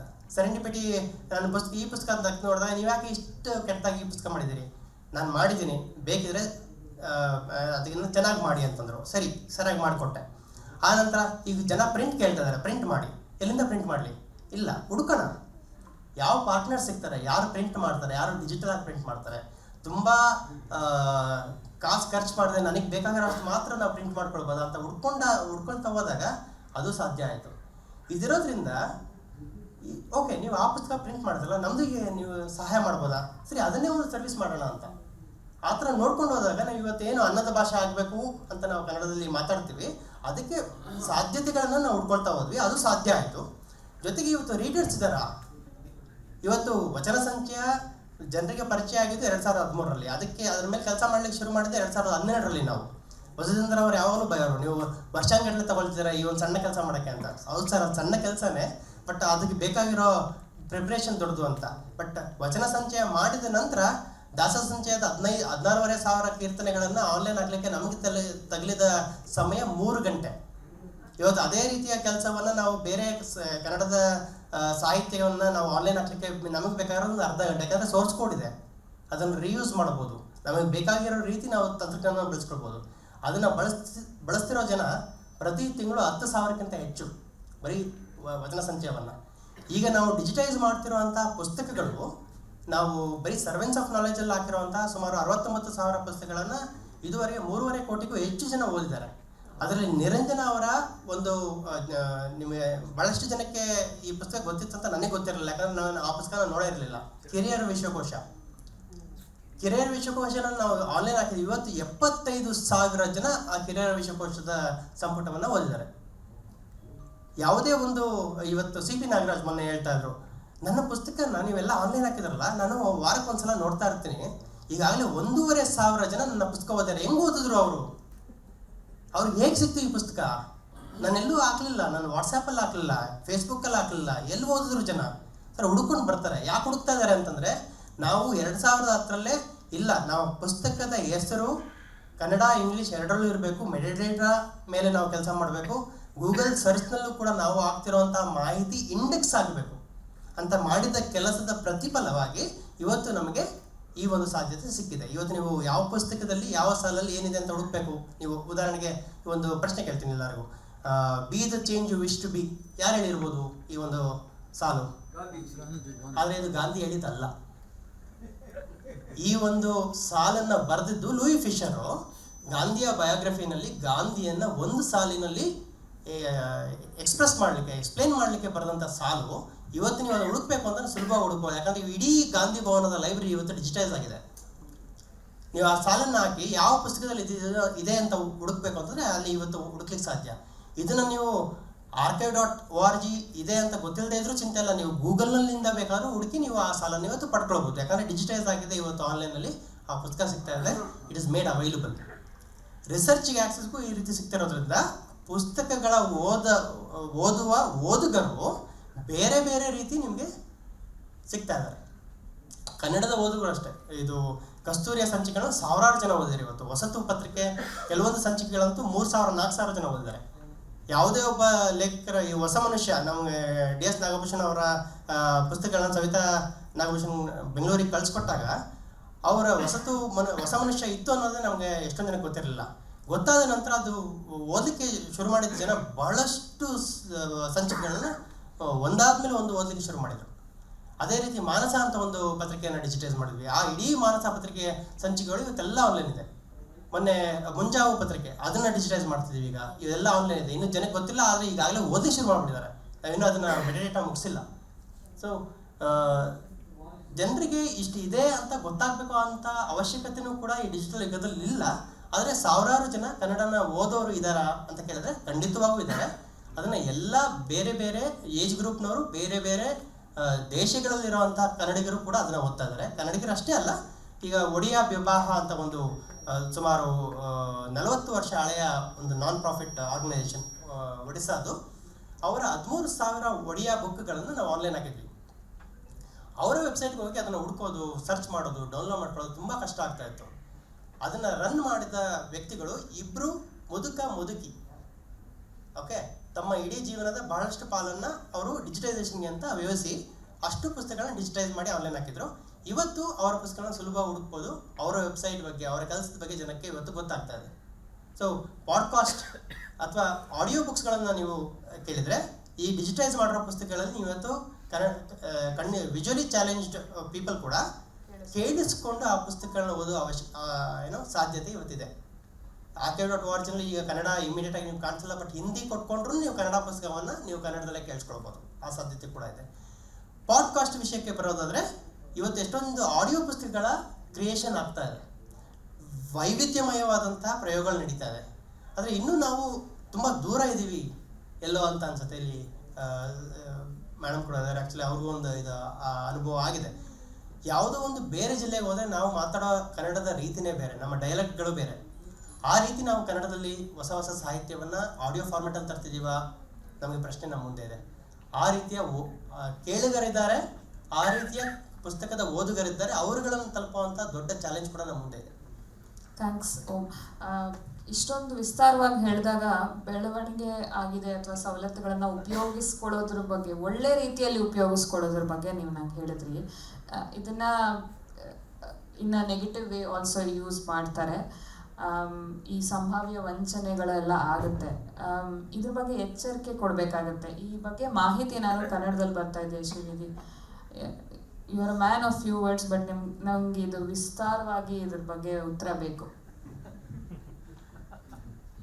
ಮಾಹಿತಿ ಈಗ ನಾವು ಆಗಲೇ ಹೇಳ್ದಂಗೆ ವಿಜ್ಞಾನ ಮತ್ತು ತಂತ್ರಜ್ಞಾನದಲ್ಲಿ ಬರುವಂಥ ಮಾಹಿತಿ ಸದ್ಯಕ್ಕೆ ಪ್ರಮುಖವಾಗಿ news magazines and news papers and ಪೋರ್ಟಲ್ಸಿಂದ ಬರ್ತಿದೆ ಅಂತ ನಾವು ಅಲ್ಲೇ ನೋಡ್ತೀವಿ.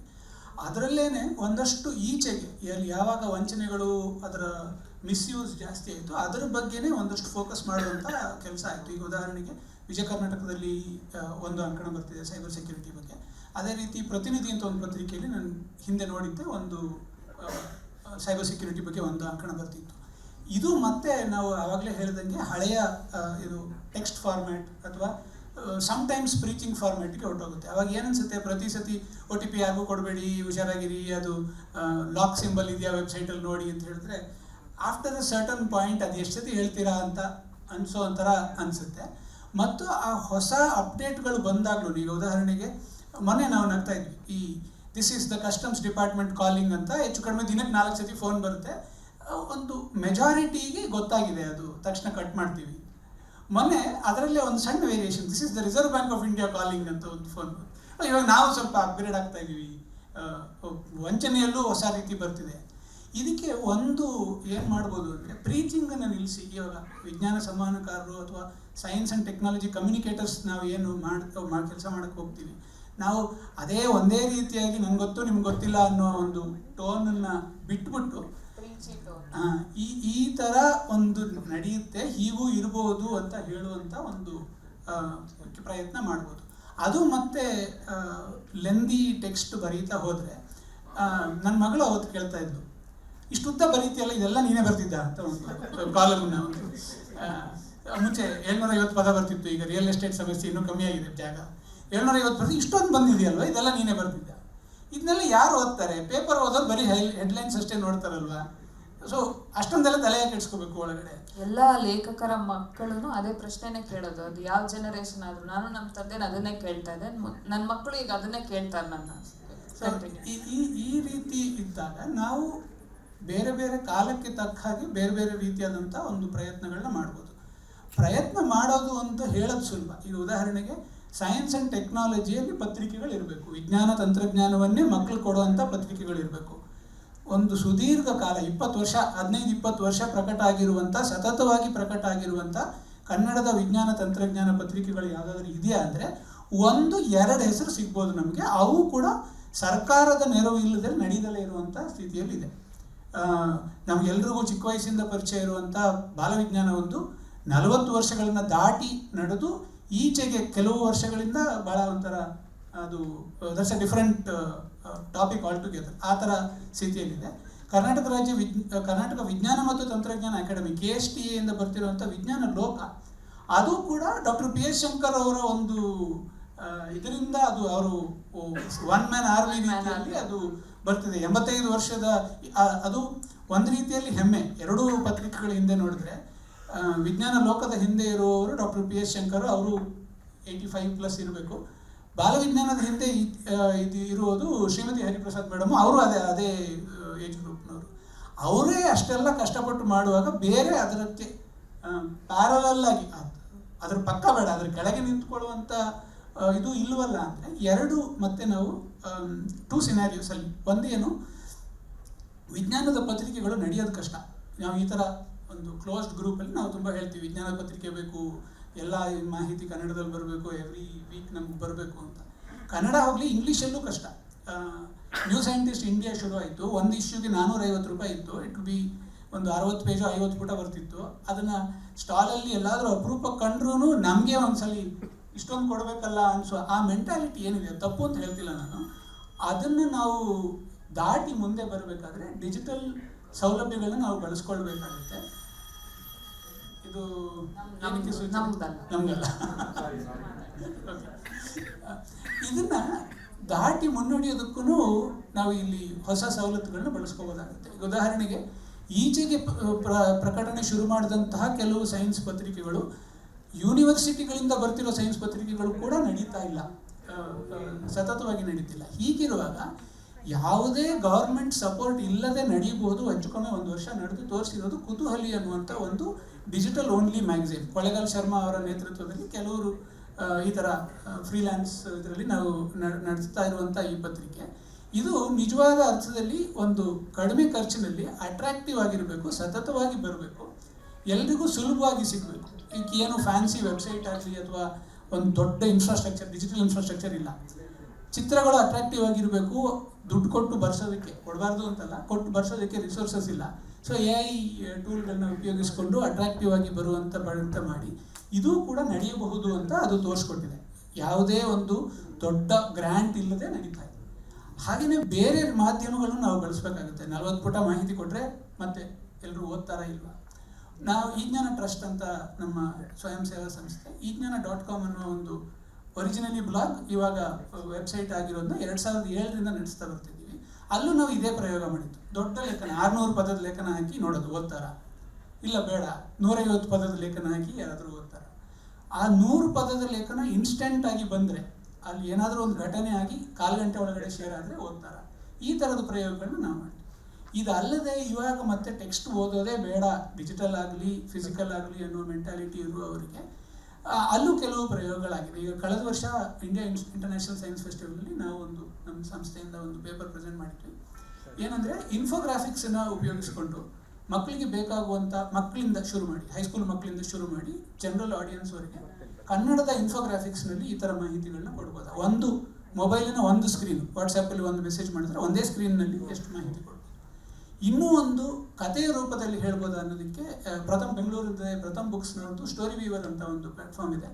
ಅಲ್ಲಿ ಈ ಡಿಜಿಟಲ್ ಸೆಕ್ಯೂರಿಟಿ ಅಥವಾ ನಾವು ಹೇಗೆ ರೆಸ್ಪಾನ್ಸಿಬಲ್ ಬಿಹೇವಿಯರ್ ಅಂಥ ವಿಷಯಗಳ ಬಗ್ಗೆನೂ ಕಥೆಗಳ ರೂಪದಲ್ಲಿ ಕೂಡ ಹೇಳುವಂಥ ಒಂದು ಪ್ರಯತ್ನ ನಡೀತಾ ಇದೆ. ಸೊ ಓಂ ಹೇಳಿದ್ದಕ್ಕೆ ಆ್ಯಡ್ ಆನ್ ಮಾಡೋದಾದರೆ ಸಾಧ್ಯತೆಗಳು ಬೇಕಾದಷ್ಟು ಇವೆ. ಅದಕ್ಕೆ ಟೆಕ್ನಿಕಲ್ ಲಿಮಿಟೇಷನ್ಸ್ ಅನ್ನೋದು ಹೆಚ್ಚೇನಿಲ್ಲ. ಅದನ್ನು ಉಳಿಸ್ಕೊಳ್ಳೋದು ಮತ್ತು ಬಳಸೋದು ಒಂದಷ್ಟು ಕೆಲಸ ಆಗಬೇಕಾಗಿದೆ.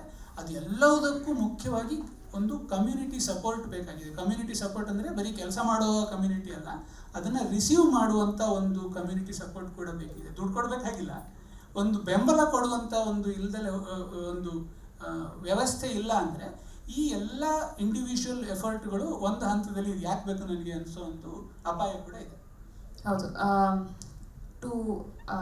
ಇದನ್ನು ಜಾಸ್ತಿ ಕೇಳೋದಕ್ಕೆ ಅಂದರೆ ಈ ನಮ್ಮ ಕಷ್ಟ ಸುಖ ಹೇಳ್ಕೊಡೋಕ್ಕೆ ಈ ಡಿಜಿಟಲ್ ಯುಗದಲ್ಲಿ ಜಾಸ್ತಿ ನಮ್ಗೆ ಅವಕಾಶ ಇದೆ. ಇನ್ಕ್ಲೂಡಿಂಗ್ ಟುಡೇ ಸೆಷನ್ ಸಾಹಿತ್ಯ ಬರೆಯೋದಕ್ಕೆ ನಮಗೊಂದು ಅವಕಾಶ ಇದೆ. ಅದಾದಮೇಲೆ ನಾವು ಜಾಸ್ತಿ ಸೂಕ್ಷ್ಮಗ್ರಾಹಿಗಳಾಗ್ತಿದ್ದೀವ ಈ ಡಿಜಿಟಲ್ ಯುಗದಲ್ಲಿ. ಜನರಲಿ ಬುಲ್ಲಿಶ್ ಆಗ್ತೀವಿ ಅಂತಾರೆ. ಇಂಟರ್ನೆಟ್ಟಲ್ಲಿ ಬರಿಬೇಕಾದ್ರೆ ಪುಸ್ತಕಕ್ಕೆ ಬರೆಯೋವಾಗ ತುಂಬ ಅಳೆದು ತೂಗಿ ಇಂಥ ಪದ ಉಪಯೋಗಿಸ್ಬೋದಾ, ಇಂಥ ಪದ ಉಪಯೋಗಿಸ್ಬಾರ್ದಾ, ಅದಕ್ಕೊಂದು ಎಡಿಟರ್ ಇರ್ತಾರೆ, ಇದು ಬರಿಬಾರ್ದು, ಇಂಥ ಪದಗಳನ್ನು ಯೂಸ್ ಮಾಡಲೇಬಾರ್ದು, ಇಂಥ ಕಥೆಗಳನ್ನು ಬರಿಬಾರ್ದು ಅಥವಾ ಇಂತಹ ಲೇಖನಗಳನ್ನ ಬರಿಬಾರ್ದು ಅಂಥದ್ದೆಲ್ಲ ಒಂದು ಸೆನ್ಸಾರ್ ಇರುತ್ತೆ. ಡಿಜಿಟಲ್ ಯುಗದಲ್ಲಿ ಆ ಸೆನ್ಸಾರ್ ಇಲ್ಲ ಅಥವಾ ಕಡಿಮೆ. ತುಂಬ ಸೂಕ್ಷ್ಮಗ್ರಾಹಿಗಳಾಗಿದ್ದೀವಾ ಇಲ್ವಾ, ಅಥವಾ ಕಷ್ಟ ಸುಖ ತುಂಬ ಹೇಳ್ಕೊತಾ ಇದ್ದೀವಾ? ಇದ್ರ ಬಗ್ಗೆ ನೀವೇನು ಹೇಳ್ತೀರಾ ಓಂ ಮತ್ತು ಶ್ರೀನಿಧಿ? ಸೂಕ್ಷ್ಮಗ್ರಾಹಿಗಳಾಗಿದ್ದು ಅಂತಂದರೆ ಇರ್ಬೋದು, ಆಗಿದ್ದೀವಿ. Too sensitive, we are too sensitive, S.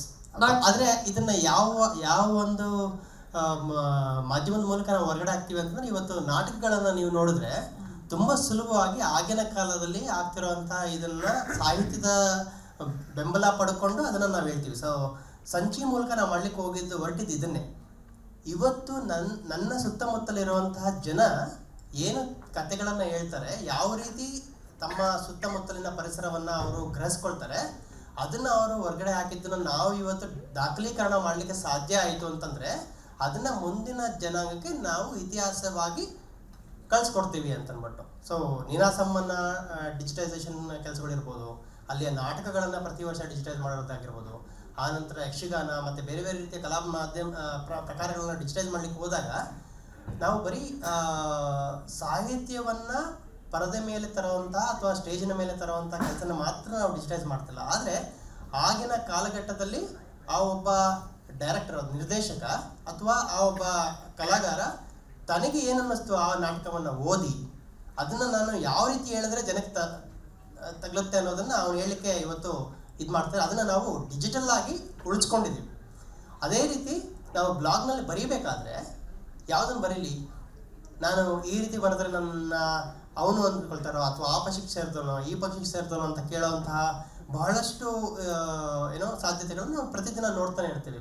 ಅದು ಕ್ರೀಡೆಗೆ ಸಂಬಂಧಪಟ್ಟಿದ್ದಾಗಿರೋ ಆಗಿರ್ಬೋದು, ತಂತ್ರಜ್ಞಾನಕ್ಕೆ ಸಂಬಂಧಪಟ್ಟಿದ್ದಾಗಿರ್ಬೋದು. ಇವತ್ತು ಸುನೀತಾ ವಿಲಿಯಮ್ಸ್ ಇನ್ನೂ ಬರ್ತಿಲ್ವಲ್ಲ, ಇನ್ನು ಫೆಬ್ರವರಿಗೆ ಬರ್ತಾಳಂತೆ, ನಾಸಾ ಏನು ಮಾಡ್ತಾ ಇದೆ ಅಂತ ಪ್ರಶ್ನೆಗಳನ್ನ ಕೇಳಬೇಕಾದ್ರೂ ಆ ಸೆನ್ಸಿಟಿವಿಟಿ ಅನ್ನೋದನ್ನ ನಾವು ಮರ್ತೇ ಬಿಡ್ತೀವಿ. ಯಾರ ಬಗ್ಗೆ ಮಾತಾಡ್ತಿದ್ದೀವಿ, ಯಾಕೆ ಈ ರೀತಿ ಮಾತಾಡ್ತಿದ್ದೀವಿ, ನಾವು ಮಾತಾಡ್ಬೋದಾ ನಾವು ಅನ್ನೋದು ಪ್ರಶ್ನೆಗಳನ್ನು ಹಾಕ್ಕೊಳ್ಳೋ ಅಷ್ಟು ಟೈಮ್ ನಮ್ಮ ಹತ್ರ ಇಲ್ಲ. ಯಾಕಂದ್ರೆ ನೀವು ಹೇಳಿದಾಗೆ 10 ಸೆಕೆಂಡ್ ನಮ್ಮ ಹತ್ರ ಇರೋದು. ಆ 10 ಸೆಕೆಂಡ್ನಲ್ಲಿ ಡಿಜಿಟಲ್ ಆಗಿ ನಾನು ಏನನ್ನ ಸೃಷ್ಟಿ ಮಾಡೋಕ್ಕಾಗತ್ತೆ ಅದನ್ನು ಮಾಡ್ತೀನಿ, ಟೈಪ್ ಮಾಡ್ತೀನಿ, ಸೆಂಡ್, ಡನ್. ಇವತ್ತು ಟೈಪ್ ಮಾಡಬೇಕಾಗಿರೋ ಅಂತಹ ಅವಶ್ಯಕತೆನೂ ಇಲ್ಲ. ಯಾಕೆ ಹೇಳಿ? ಸೊ ಶ್ರೀನಿಧಿ, ತುಂಬ ಸೆನ್ಸಿಟಿವ್ ಅಂತ ಗೊತ್ತಾಯ್ತು, but are we sensible also in writing? Sensitive ಹೌದಾ ಅಂತಲೂ ಪ್ರಶ್ನೆ ಕೇಳ್ಕೋಬೇಕಾಗುತ್ತೆ. ಯಾಕಂದರೆ ಅದು ಕೂಡ ಸಬ್ಜೆಕ್ಟಿವ್ ಆಗುತ್ತೆ. ಅಂದರೆ ಈಗ ಯಾರಾದರೂ ನನ್ನ ಬಗ್ಗೆ ಏನಾದರೂ ಹೇಳಿದ್ರೆ ಅವಾಗ ಸೆನ್ಸಿಟಿವ್, ನಾನು ಬೇರೆಯವ್ರ ಬಗ್ಗೆ ಏನಾದರೂ ಹೇಳಬೇಕಾದ್ರೆ ಓಪನ್ ಮೈಂಡೆಡ್, ಅದೊಂದು ಸಾಧ್ಯತೆ ಇದೆ. ಎರಡನೇದು, ನಾವು ಏನು ಹೇಳ್ತೀವಿ ಅಂತ ಅಷ್ಟೇ ಅಲ್ಲ, ನಮ್ಮ ಜೊತೆ ಯಾರಿದ್ದಾರೆ, ಈಗ ಇದರಲ್ಲಿ ಸೋಷಿಯಲ್ ಮೀಡಿಯಾದಲ್ಲಿ ನನ್ನ ಫಾಲೋವರ್ಸ್ ಯಾರಿದ್ದಾರೆ ಅಥವಾ ನನ್ನ ಫ್ರೆಂಡ್ಸ್ ಯಾರಿದ್ದಾರೆ ಅನ್ನೋದ್ರ ಮೇಲೂ ನಾವು ಒಪಿನಿಯನ್ಸ್ನ ಸೃಷ್ಟಿ ಮಾಡ್ಕೊಳ್ತೀವಿ. ಅಥವಾ ನಾವು ಒಂದು ಯಾವುದೇ ವಿಷಯ ಇರ್ಬೋದು, ಅದು ಸೆಂಟ್ರಲ್ ಬಜೆಟಿಂದ ರೆಸ್ಲಿಂಗ್ ಫೆಡರೇಷನ್ ರೂಲಿಂದ ಹೇಳ್ದಂಗೆ ನಾಸಾ ಏನು ಮಾಡಬೇಕು ಅನ್ನೋ ತನಕ ಪ್ರತಿಯೊಂದು ನಾವು ಹೇಳ್ತೀವಿ ಅನ್ನೋ ಅಂತ ಅನಿಸುತ್ತೆ. ಆದರೆ ಇವೆಲ್ಲ ಈಗ ನಾವಿಬ್ಬರು ಹೇಳಿದ್ದು ಬಹುತೇಕ ಒಂದು ಜನರಲ್ ಪರ್ಸೆಪ್ಷನ್ ಆಯಿತು. ಸಾಹಿತ್ಯದ ವಿಷಯದಲ್ಲಿ ನಮ್ಮ ಈ ಗ್ರೂಪ್ನಲ್ಲಿರುವ ಸಾಹಿತಿಯಾಗಿ ನೀವೇನು ಹೇಳ್ತೀರಾ ಅಂತ ನೀವು ಅದನ್ನು ನೀವೇ ಹೇಳಬೇಕು ಉತ್ತರ. Bouncer, thanks. ಏನಂದರೆ ಸೆನ್ಸಿಟಿವ್ ಆಗಿದ್ದೀವ, ಸೆನ್ಸಿಬಲ್ ಆಗಿ ಬರಿತಾ ಇದ್ದೀವ ಅನ್ನೋದು ಇದಕ್ಕೆ ಒಂದು ಸೆನ್ಸಾರ್ ಇಲ್ಲದೆ ಇರೋದ್ರಿಂದ. ಅಂದರೆ ಅಫ್ಕೋರ್ಸ್ ಕೆಲವು ಬ್ಲಾಗ್ಗಳಿಗೆ ಎಡಿಟರ್ಸ್ ಇರ್ತಾರೆ.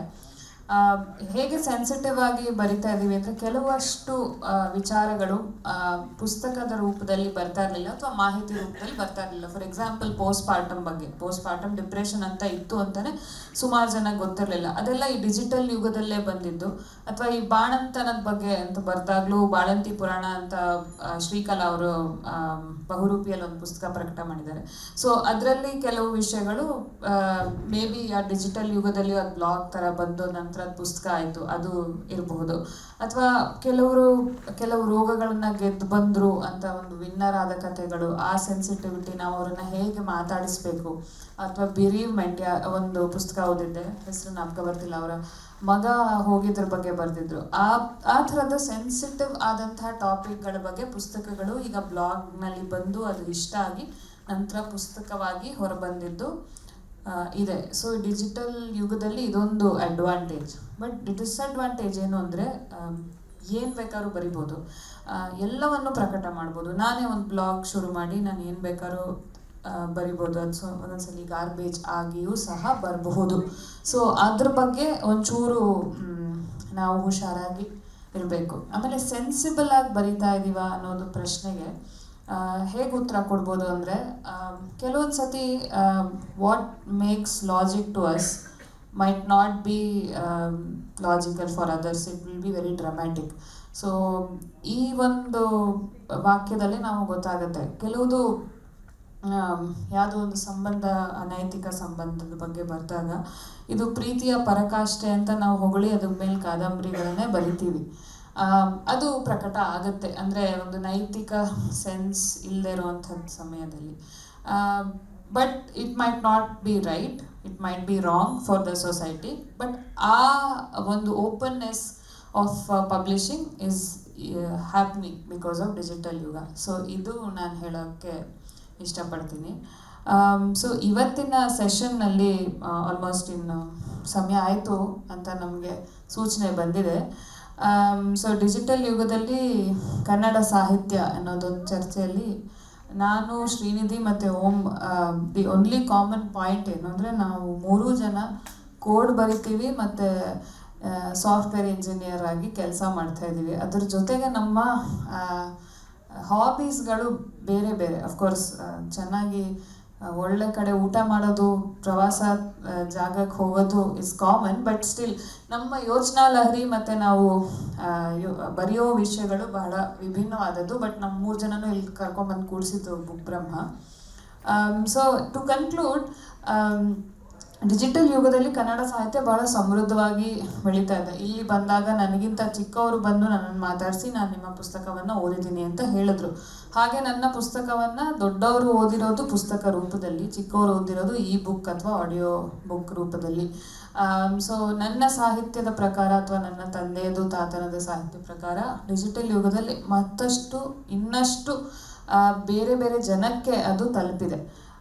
ಅದರಿಂದ ಕನ್ನಡ ಸಾಹಿತ್ಯ ಸಮೃದ್ಧವಾಗಿಯೇ ಆಗಿದೆ ಅನ್ನೋದು ನನ್ನ ಅಭಿಪ್ರಾಯ. ಅದರ ಜೊತೆಗೆ ಓಂ ಮಾಡ್ತಾ ಇರೋವಂಥ ಡಿಜಿಟೈಸೇಷನ್ ಇಂದ ಸಹ ಬಹಳಷ್ಟು ಕೃತಿಗಳು ಬೇರೆಯವರಿಗೆ ತಲುಪಿದೆ, ಅಥವಾ ಶ್ರೀನಿಧಿ ಬರೆಯುವಂಥ ಅಂಕಣಗಳು ಅಥವಾ ವಿಚಾರಗಳು ವಿಜ್ಞಾನದ ಸಂಬಂಧಿತವಾಗಿ ಬಹಳಷ್ಟು ಜನಕ್ಕೆ ತಲುಪಿದೆ.